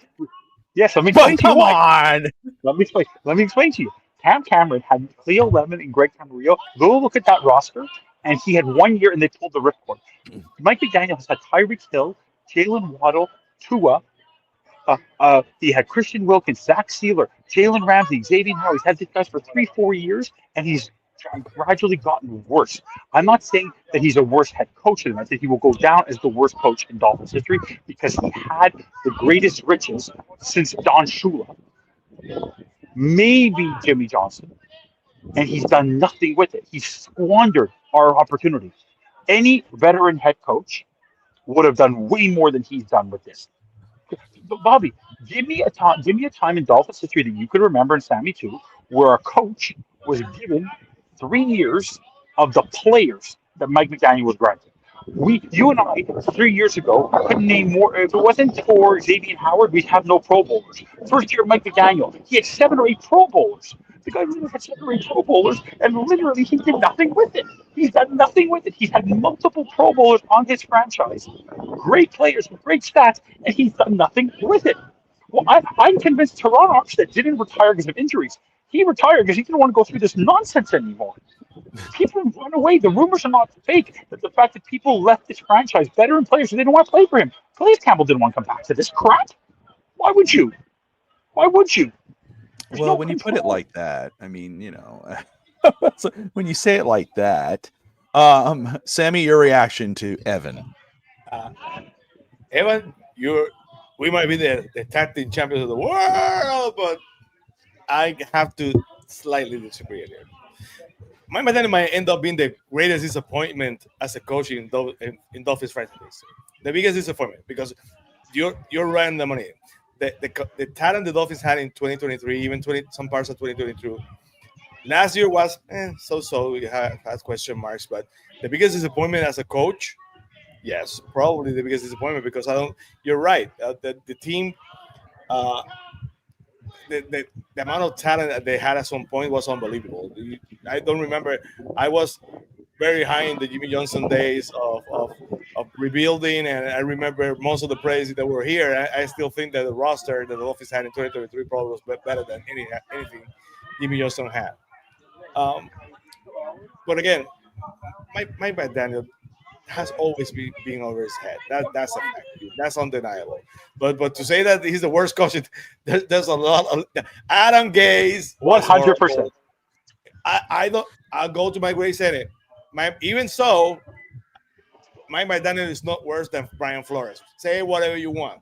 Brian Flores was a great defensive coach. They had the guys playing hard, but he could not build a coaching staff of physical decisions to save his life. There's no way. If you had, I'm going to say for those who come at me at Fins Sammy and X, there's no way Brian Flores would have Justin Herbert or Jordan Love playing great today with the coaching staff he had. They would have ruined those careers too. So don't give me that. I don't. So We'll I'm disagree, not, but we can have that argument. yeah, but exactly. Let's agree No, to we can have disagree. that argument. Let's agree to disagree. But it's just a coaching style. But I don't like neither of them. To be perfectly honest with you, I've been more lenient with Mike Daniel for sure. I've been more patient with Mike Daniel than I was with Flores. I was one of the few who said Brian Flores was going to be should have and would have get fired after the season. I remember my partner on Fins TV Plus at the shop saying you're crazy, and as soon as we got fired, said you called it, but it is what it is. You know, we can say all we want about Mike Daniel. We know that the way this roster is built, it's a major problem too. It's not on Mike Daniel because this roster is completely unbalanced. It's completely wrong. The depth is questionable. Maybe those young guys that we after the year by year 2 or year 3, we're gonna have a lot of depth and we're gonna be very good, but not today. So, Mike Daniel might be the greatest disappointment in Miami Dolphins history as a coach, but I don't know. I would not call him the worst coach of the. But let me just counteract that quickly. Let me clarify. Just Brian Flores, I did more. Go ahead. Sorry, I'm sorry. We got the inactive. So I'll go ahead and go with the inactives here. That way we just have it and then we can follow up. Hey, I was right again. 11:30, 11:45. You're right there, bro. You're right there. 11:30 usually. Inactives for today: Jalen Wright, Quinn Ewers is our emergency third quarterback. No surprise there.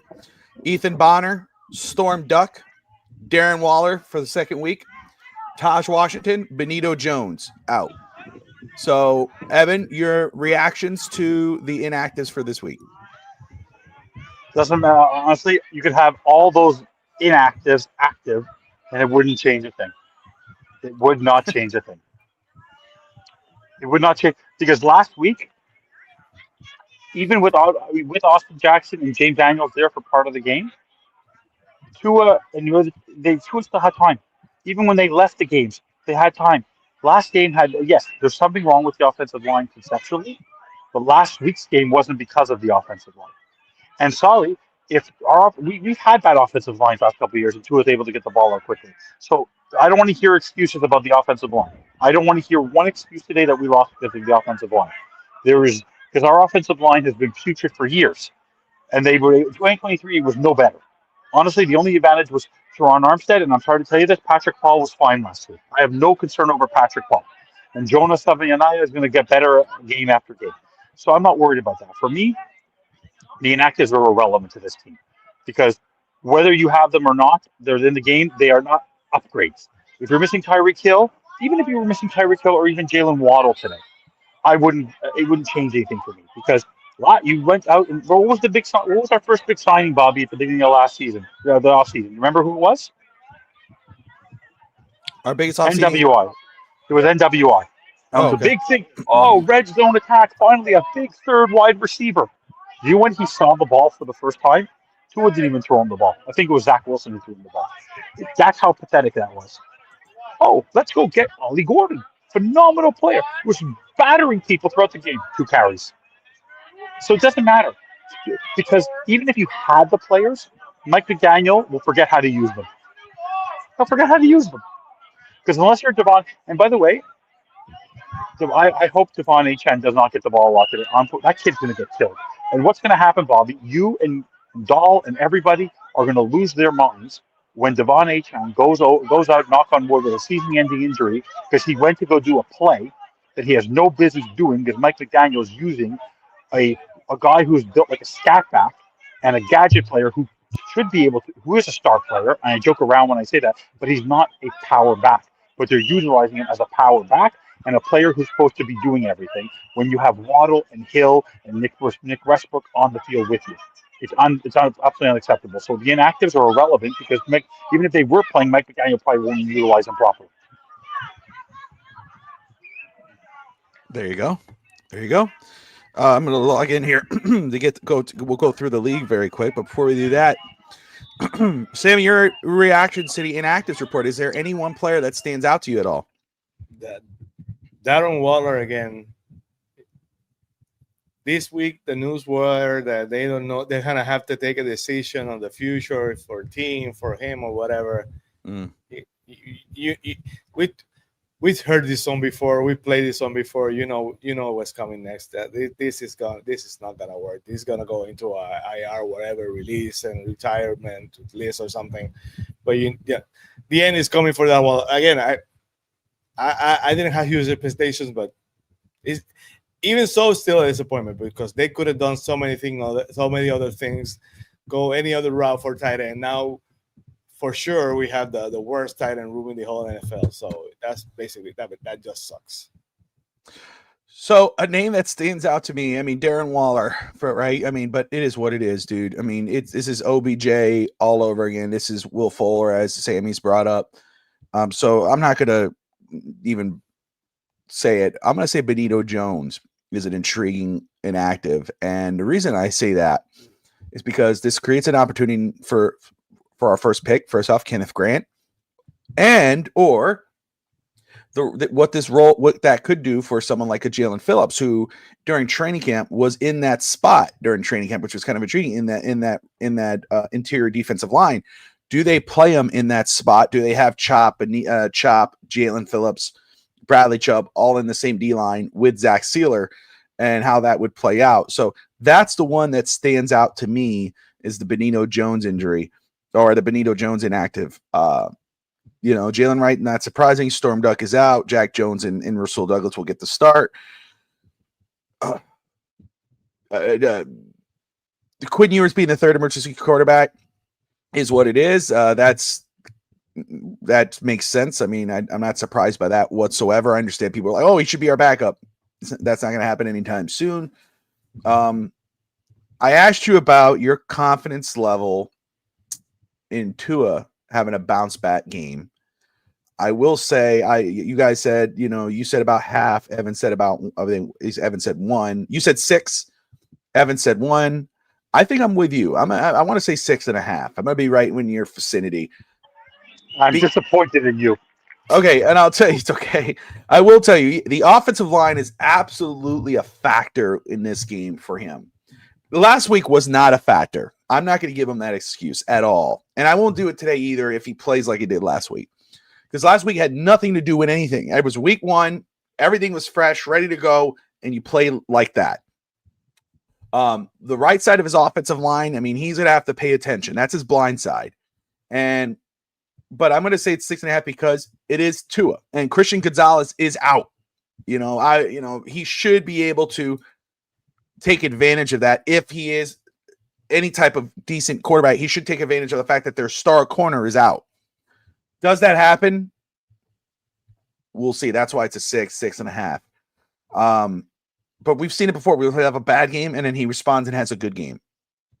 But if he has another bad game, this is not going to be good for him moving forward. Because, again, if Miami does lose this football game, and I will say 99.9% sure, 99.9% chance, because I'm going to give that 0.1 for Dahl, who went at me yesterday for giving Buffalo any sort of chances.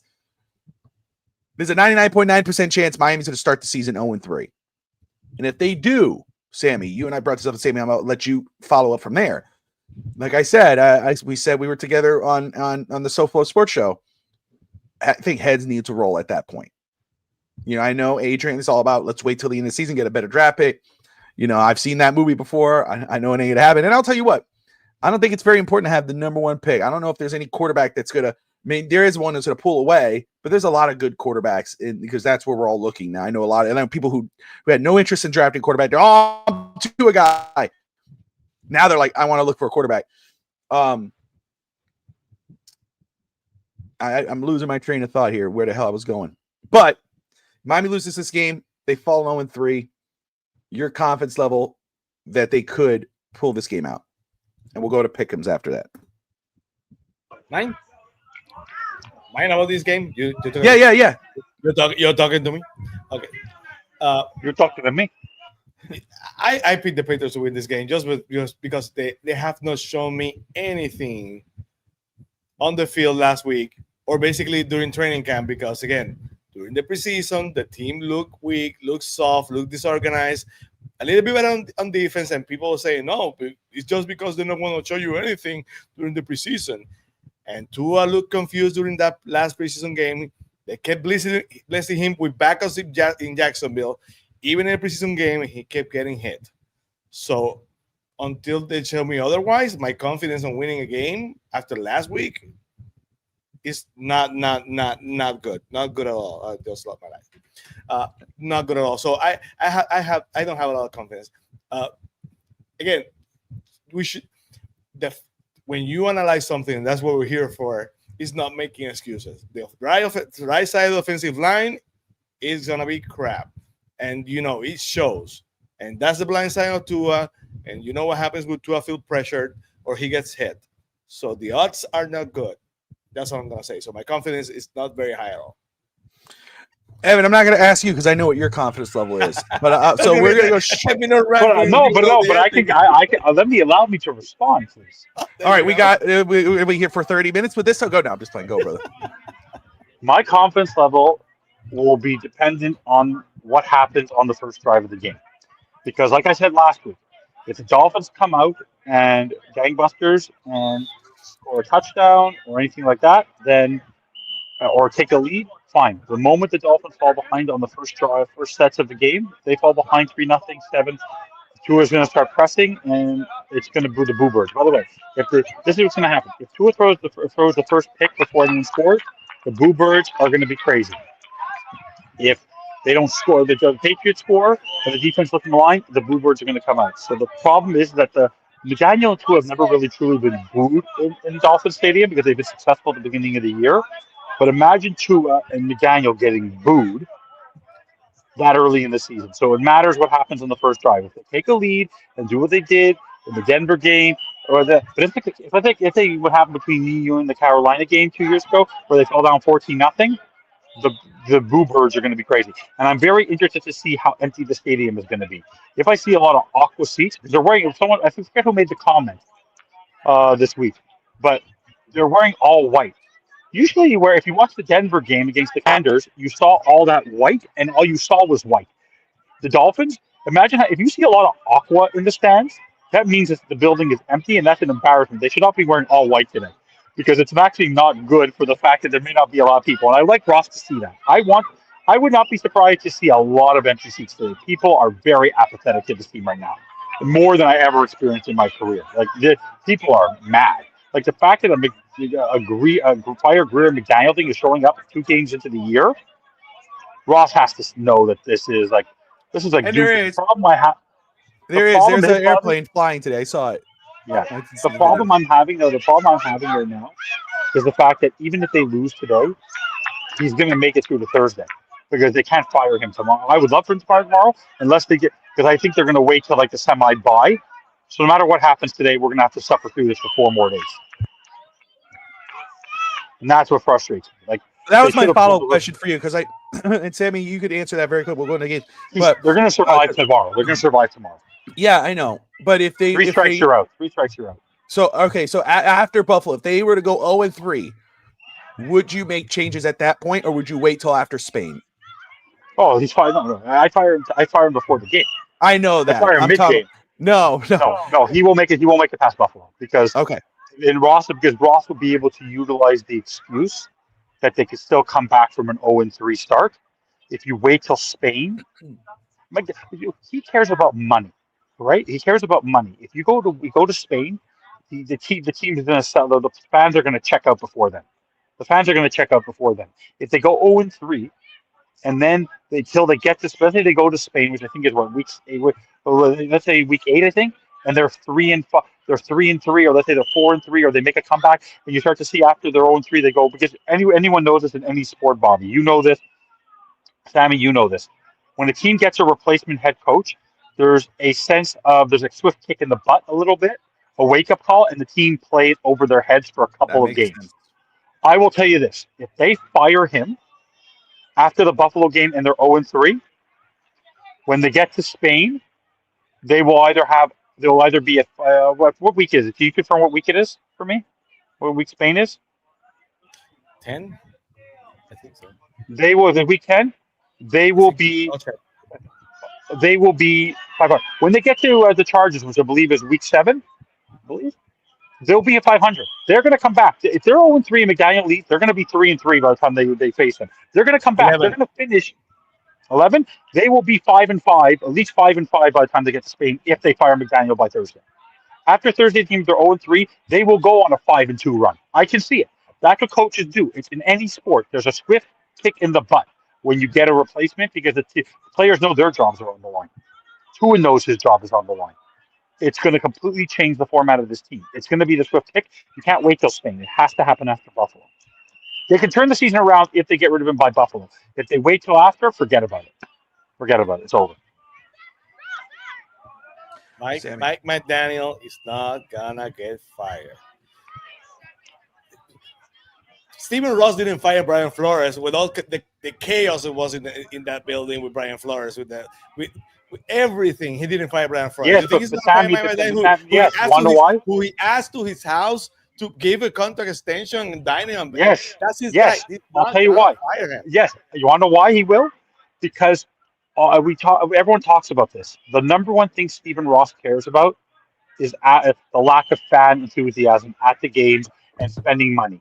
If there's an apathy towards this franchise, we are not the Cowboys, where no matter what Jerry Jones does, they're going to go crazy. Dolphin fans can go to the beach.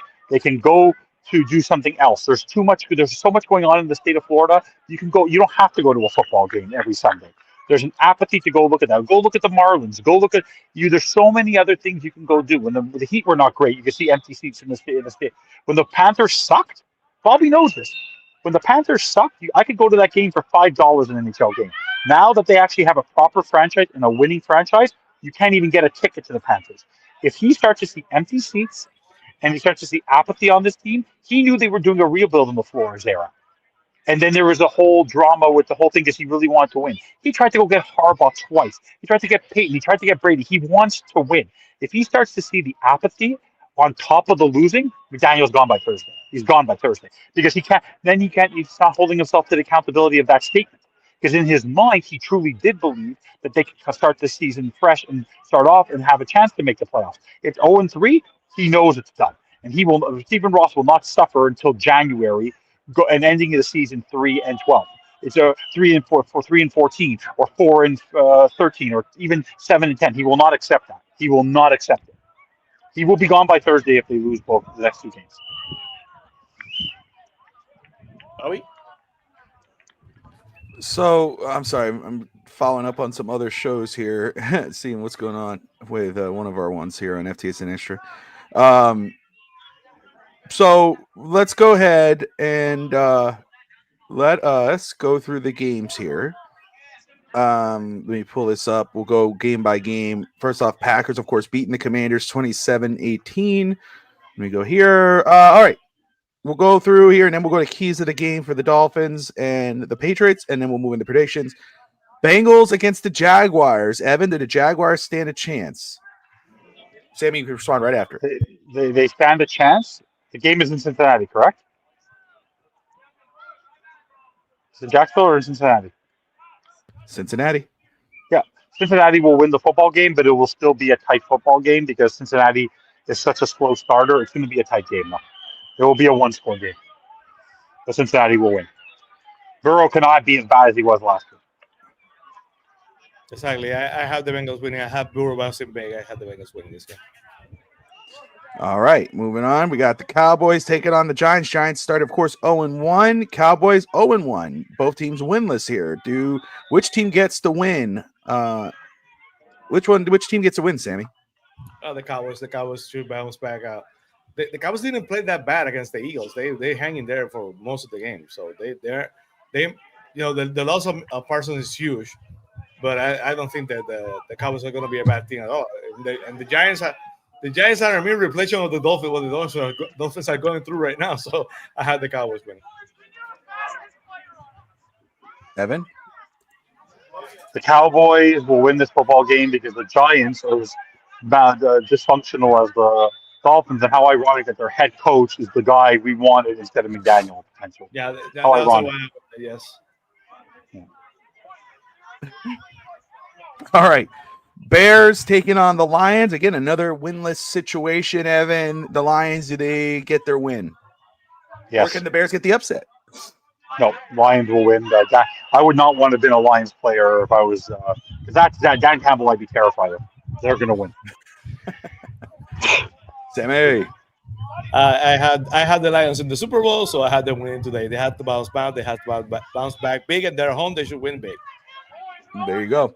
And let me just run back. I got the Bengals, Cowboys, and Lions as well. Sorry, I'm communicating with Steve. So one of our shows was still live when it was supposed to be over. He's not there, and it's like completely blank. I'm like, I see the screen going. I'm like, there ain't nobody in there. Sorry, I'm managing 2 other channels. So, but anyway, the LA Rams taking on the Tennessee Titans in Nashville. Titans, of course, 0-1 with Cam Ward as their starter.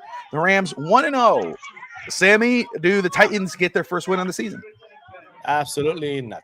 The Titans played better last week than anyone expected, but the Rams, even going to Tennessee, which the Rams don't necessarily travel well to that kind of game. I still expect the Rams to beat the Titans. FinStanza. No, the Rams are coach actually have a real. Like, it's ironic that all these good coaches from the Shanahan tree are doing well, except for us. But no, I have Always goes back to McDaniel. The Rams are going to kill the Titans today.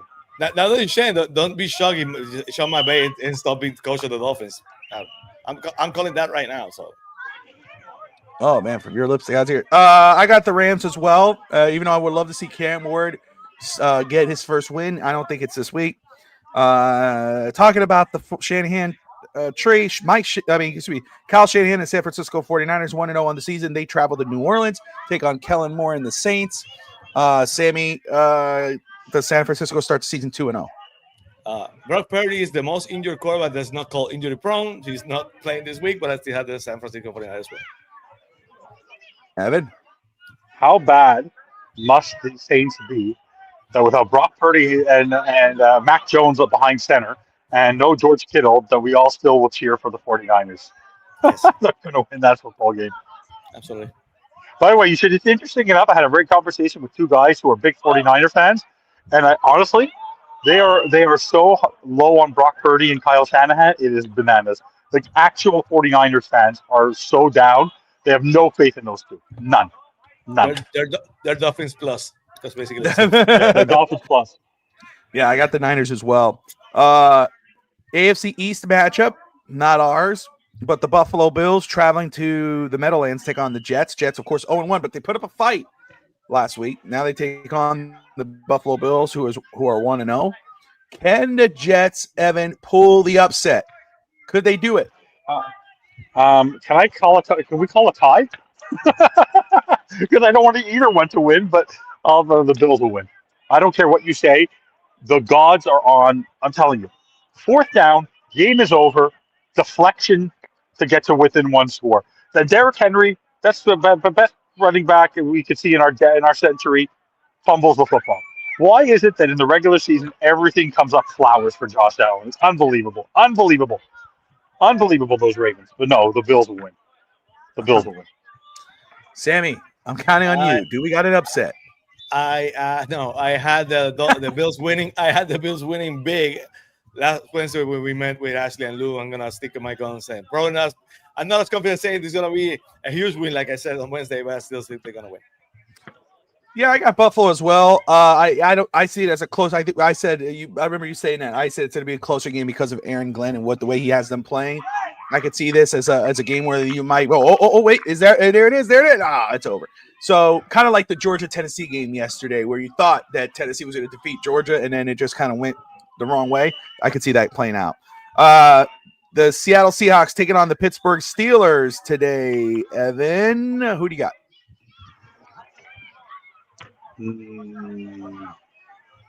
Steelers easy. Easy enough. Sammy? I have a healthy amount of hate for the Pittsburgh Steelers, but I don't. But I'll be rooting, even with Aaron Rodgers, I'll be rooting for them until the trade deadline, because that might be one of the spots that we might be entice anyone to pick Tyreek Hill and send us some stuff. So I think that, but nevertheless, no matter what, I'm gonna pick the Steelers to win over the Seahawks.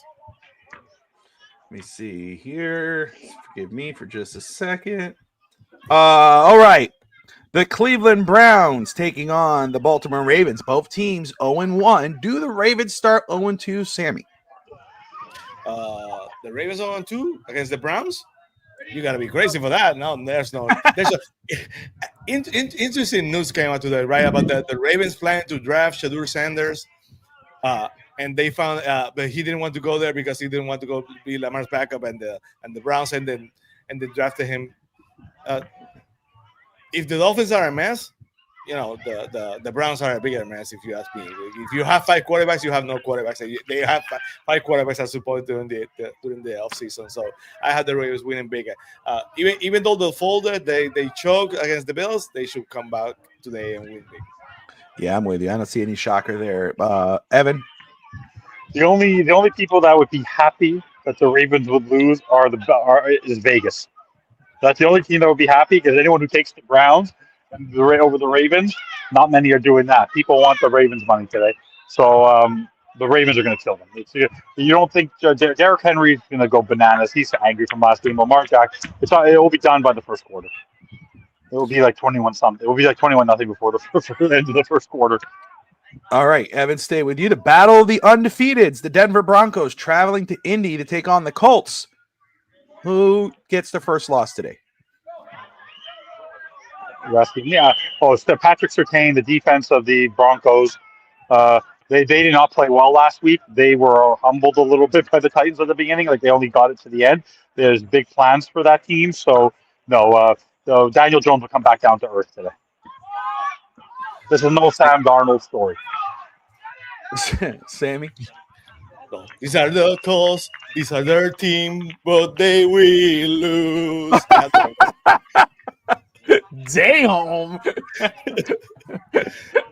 That's what beating us last week. There you go. That's right. There you go. Oh, man, I got the Broncos as well. Carolina Panthers 0-1, traveling to Arizona to take the Cardinals. How's that play out, Sammy? The Cardinals, I think, are gonna be an underrated team. I expect the Cardinals to win. I think the Panthers are better, but they're still not as good as they should be with all the money they invested. But I had the Cardinals for win. Evan? Another easy pick. The Cardinals will have no trouble. I got the Cardinals as well. Here's a great game. It should be, at least. The Philadelphia Eagles 1-0, taking on the Kansas City Chiefs 0-1. Evan, how does that play out? 0-2 for the Chiefs. They do not seem right. No Xavier Worthy. The offensive line is not looking good at all. They're going to start off 0-2. I'm making this prediction now.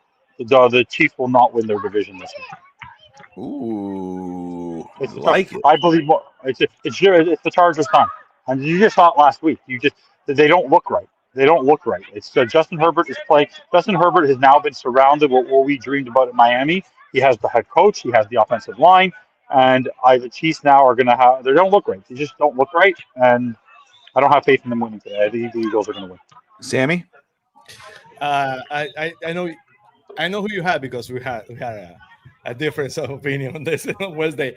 I still don't know why, but I still the Chiefs wins. And if they don't, you can start hearing the rumors about the Taylor Swift wedding, Kelsey wedding curse upon the Chiefs. But I still expect the Chiefs to win.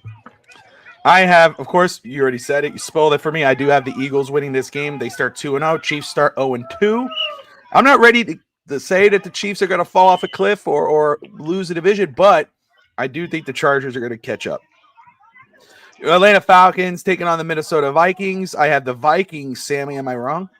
No, you're not. Yeah, I had the Vikings too. The Falcons are still, again, one of those teams that should be more advanced considering the moves they've done. But they're still a young team. I don't expect they'll go to Minneapolis and beat the Vikings now. I expect the Vikings to win. Andrew Van Ginkel could still be a Dolphin. Ryan Flores, great defensive coordinator. Kevin O'Connell comes from the Sean McVay school. Yeah, you beat the Vikings. I believe in him. I got the Vikings. They took Jamie McCarthy. How ironic that coaching matters. Coaching matters. Who would have thought? Who would have thought? Evan, can you imagine? Can you, by the way, can you imagine Tristan's basketball team if Bobby Melendez was not his coach? Just picture that. Could you imagine Bobby Melendez on the sideline, sitting in the bleachers, watching his team? You could never do it because coaching matters.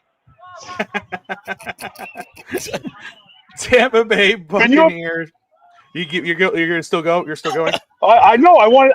My daughter's trying out for the volleyball team. Imagine Alex Chisco was her volleyball coach. Imagine how much better she would be. Coaching matters. There you go. There you go.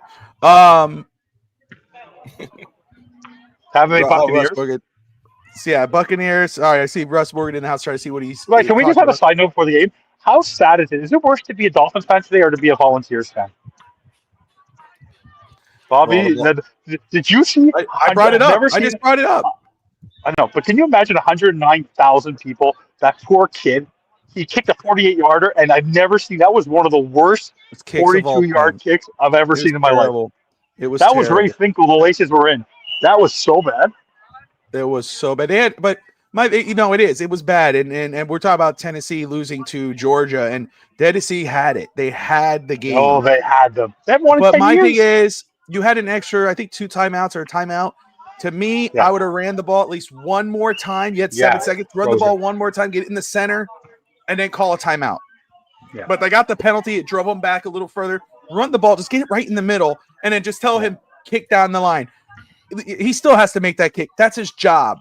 But I feel for the kid. I mean, I felt so. I told my son, I go, these are the moments these kids want. At the same time, though, it's scary because the game's on the line, and he flubbed it. And,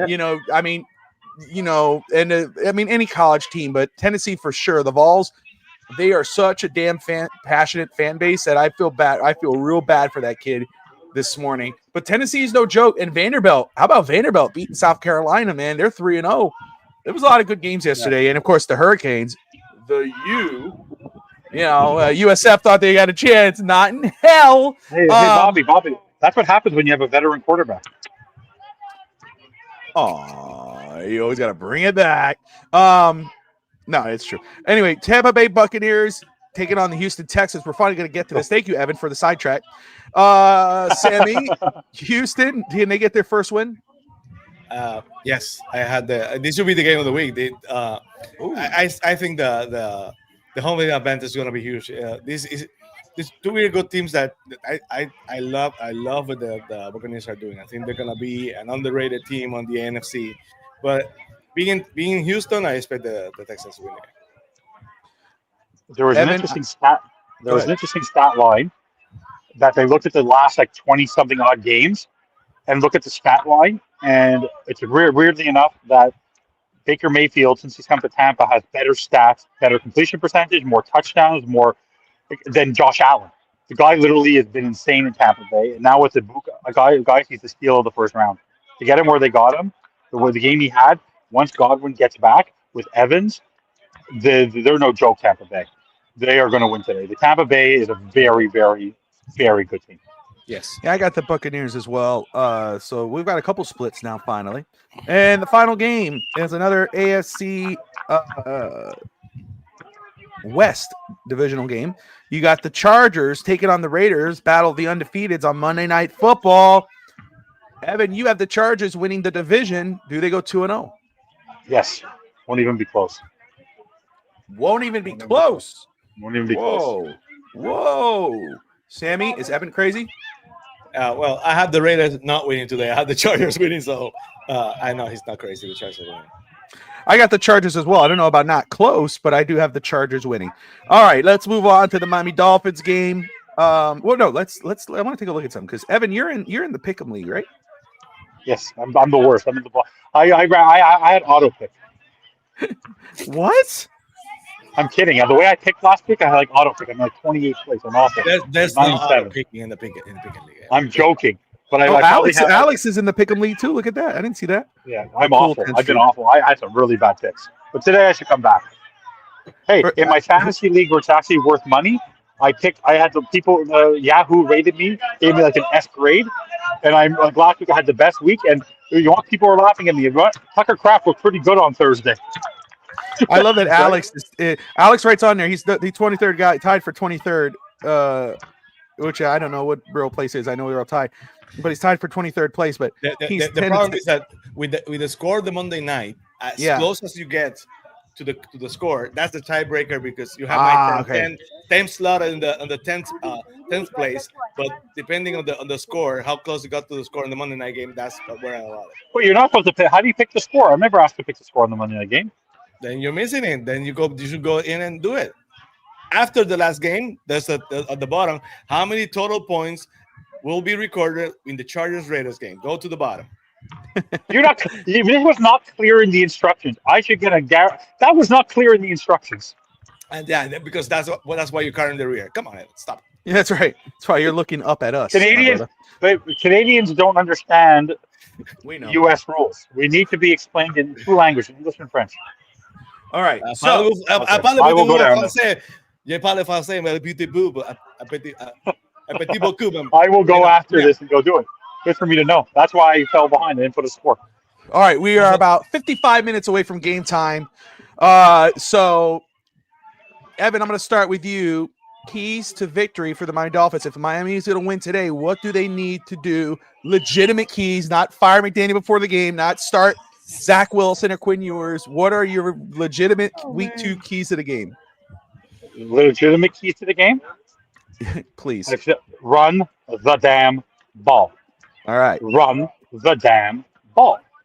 I don't want to run the ball. I want to see Ollie Gordon with at least 10 carries. It's enough already. Give him 10 carries, please. At least 10 carries. At least 10 carries.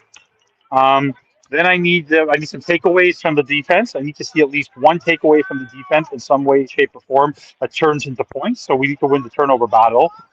And literally 0 turnovers by the offense. I want no turnover from the offense, a turnover from the defense, and run the damn ball. Those are your keys. I'm not worried about the pass rush, getting to Drake May. I'm out extending plays. I know I can say that. You wonder why? Don't let Drake May get outside the pocket. But it's literally a turnover game and run the damn ball. Because this is going to be a low-scoring game. This is not going to be a high-scoring game. This is going to be as boring as Game 1, 2022, Daniel's first game where we won 20-7, and I fell asleep halfway through the game.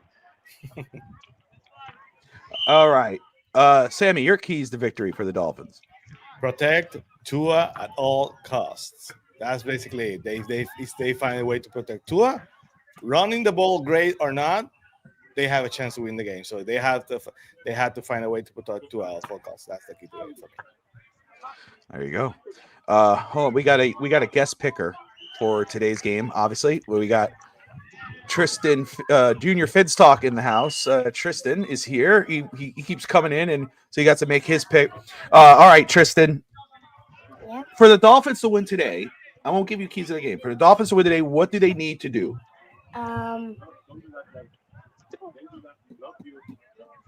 They need when it's like just this is what problems I have with Mike McDaniel. I'm just gonna say this very quick. Uh-huh. Well, can you Whenever name it's like preach, Tristan, preach. They run the ball and then like they don't even get any yards and then they lose the ball and then the other team touches it. Okay. My prediction for the game though is 16-17 Dolphins. 16-17 Dolphins. So you have the Dolphins winning by a point. 17-16 over New England. Does Tua have a good game today? No. 3 interceptions. 3 interceptions. Okay. All right.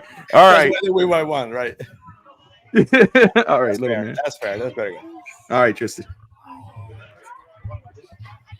Those are the pick'ems. Watch out. All right, go that way. Go that way. I love you. Go. Let mommy look through it. All right, here. Go. There we go. Jeez, Lou. All right, sorry about that. All right. It's like, don't leave with my phone. Anyway, you could take my phone away. Oh, there you go. Cap for Life says, Tristan, that he has 17-14. He calls you Little Bobby. He says, what's in your refrigerator, Little Bobby? There you go. He likes it. Mike Keys, the victory for the Dolphins. Protect the football. Run the ball. Don't leave points on the board. And defense. Defense. Play some damn defense. So Tristan has it 17-16 Miami. Evan, what is your score? 17-13 Patriots. 17-13 New England. Okay. Sammy. 27-17. New Which England. team? Yes. Patriots, 27-17. I know that because he said that already. He already said he's not picking Miami, so I had to double check. No, but he couldn't. He could have double checked. You have to double check. You never know. He could have switched. He could have been convinced by Tristan that, hey, you know what? Miami's going to win. Adrian says, Tristan, I'm By sorry. the way, I'd just like to formally announce this, even though we don't necessarily agree on the Greer McDaniel, but if anyone wants to blame anybody for my brainwashing of the destruction of the Miami Dolphins and where it started with a guy by the name of Brett Lagasse. So don't blame me, blame him. All right. For my game prediction, I've said it a couple times, but I'll finish it up. Again, I can't see. Maybe it's just more wishing but I think Miami usually does this. They'll have that terrible, and then they'll have it's at the end of the world, and then they'll have a bounce back game. I think that's what this is. I have 17-20 Miami, 2017 Miami winning. Can I ask you a question, Bobby? I've always wanted to ask you this. I really needed to ask you this question. After all these Why years, do you do scores in reverse? I don't know.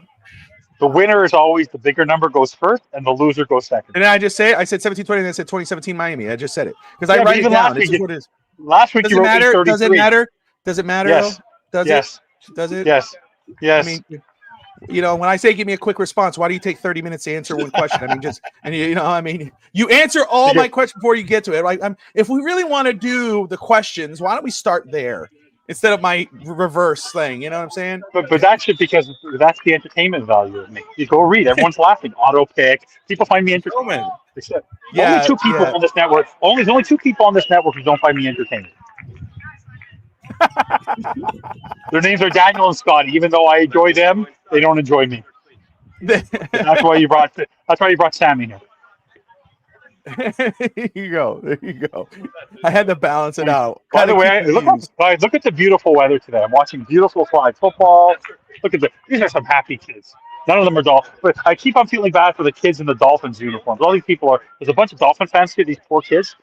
They better change their team before they get be miserable like the three of us. And Hunter had a question. I say that. I think it was Hunter, I'm pretty sure. And I wrote it down. Bigger impact today, Hill or Stephon Diggs, Sammy? Oh, Stephon Diggs for sure, because the Dolphins corners, they always struggle against Diggs and big tall wide receivers. So I expect Diggs to have a better game than Go play soccer in front of the net. Evan, did you see how Sammy answered that pretty quick? Can you try that now? Think about it. He's trying to get the short answer. He's trying to compute. If Drake May was our quarterback, Tyreek Hill would have a better game. But unfortunately, Tua is our quarterback for today, so Stephon Diggs will have a better game. Oh, stop it! Come on. See? Oh, that was quick. That was pretty quick. That was pretty good. Good for you. Listen, that's not the, we are about 48 minutes away from game time. We appreciate everybody who's joined us this morning. Of course, starting up with East Century Boys.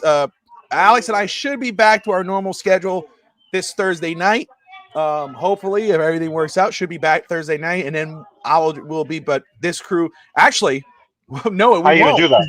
No, we're not. Wait a second. We have the pregame show. Hold on. We have a Thursday night game. Sorry, Alex. No, we won't. You've been bumped.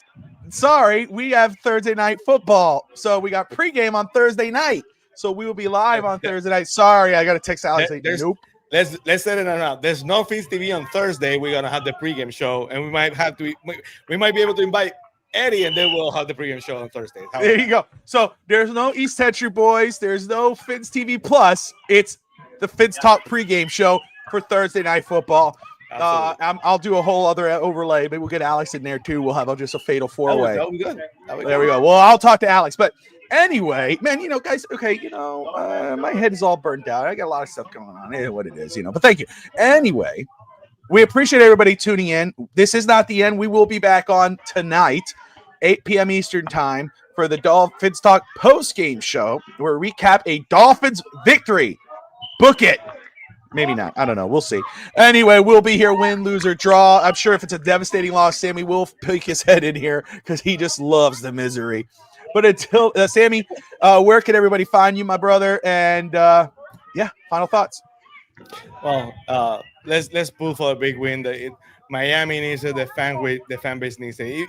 Regardless of we believe Mike McDaniel or we believe in the Dolphins or Chris Greer, Brandon Shore, Stephen Ross. This fan base, I always say the same thing. This fan base deserves better. So I'll be rooting for the Dolphins to win no matter what. I want the Dolphins to win. We need this win today. Firing McDaniel, firing whoever, for me doesn't come before what we deserve as Dolphins fans. So I'll be pulling for a Dolphins win huge. I'm not confident, but that doesn't mean I won't be rooting every single for the Dolphins. Perfectly said. Fins TV comes back this Tuesday. We might have a very special guest, but we need to have confirmation on Monday. So follow us on social media at Fins TV _ on X to see if we have that special guest on Tuesday. But we'll be there on Tuesday at 8 p.m. He's talking about me. No, I'm just playing. No. You're in October. yeah, it's all good. You don't mess with it. Evan, where can everybody find you, my brother? And final thoughts before we get into this game. Pretty easy to find me at FinStanza on Twitter, or you can just find me on this network randomly whenever I'm allowed to be joining. And now I keep on getting demoted week after week, so maybe you won't find me next week. You never know, but probably might throw me off the network. We have to find a way to talk about that because everyone's pretty pissed. Yeah, FinStanza's getting mad. But I'm being recruited. Hello, Fins. But I've been recruited by Fins TV, Fins Faithful. You never know. Bobby knows what he's got me. Bobby knows what he's got with me. But as long as people are laughing and as long as I have support of the network, I'm all good. You know, you can find me here whenever you want. So you can find me every pre-game show, every post-game show. Do you know how boring it would be if we all agree on everything? That was always. But remember that time, Bobby, not so long ago when I used to never speak such blasphemous. I'm telling you, remember, I could never see the negative. Look what this poor team did to me. I know. You were either extreme one way or extreme the other, never down the middle. That's the FinStanza way of things, but it's all good. It's why we love you, brother. Anyway, appreciate all you guys. Thank you all for tuning in. Make sure you like and subscribe if you're new to the channel. And of course, don't forget to join us tonight at 8:00 Eastern time for a raw reaction to the game. Not so raw reaction because gotta go to church, gotta pray and ask God to forgive for all the hate that's in my mind if the Dolphins lose. But and then shout out to Fins Faithful Podcast. I believe it's live immediately after the game. I believe they invited me, but I had to decline. No, they go right after the game, and I have to take my son to hockey right after the game. I told them it was a little bit later, but unfortunately the timing got switched. But I'd love to join this post-game show. But you should. You do it from the hockey. But I wouldn't have time. I know. All right. Well, anyway. So shout out to the Fins Faithful Podcast. George, Sammy, I believe will be a part of that. I don't want to. Right, Sammy, are you on that show today? I'll be in and out. I say I'll be 15 minutes and I'm out of there. There you go. So, I could join for 15 minutes, but yeah. So, but don't forget immediately after the game, check into the Fins Faithful Podcast. Shout out to them, and then of course come join us at 8 p.m. Eastern time for the Fins Talk post game show. Until then, guys, like and subscribe, and Dolphin fans, as always, no matter what, I don't care what anybody says, Fins up. See you guys at 8.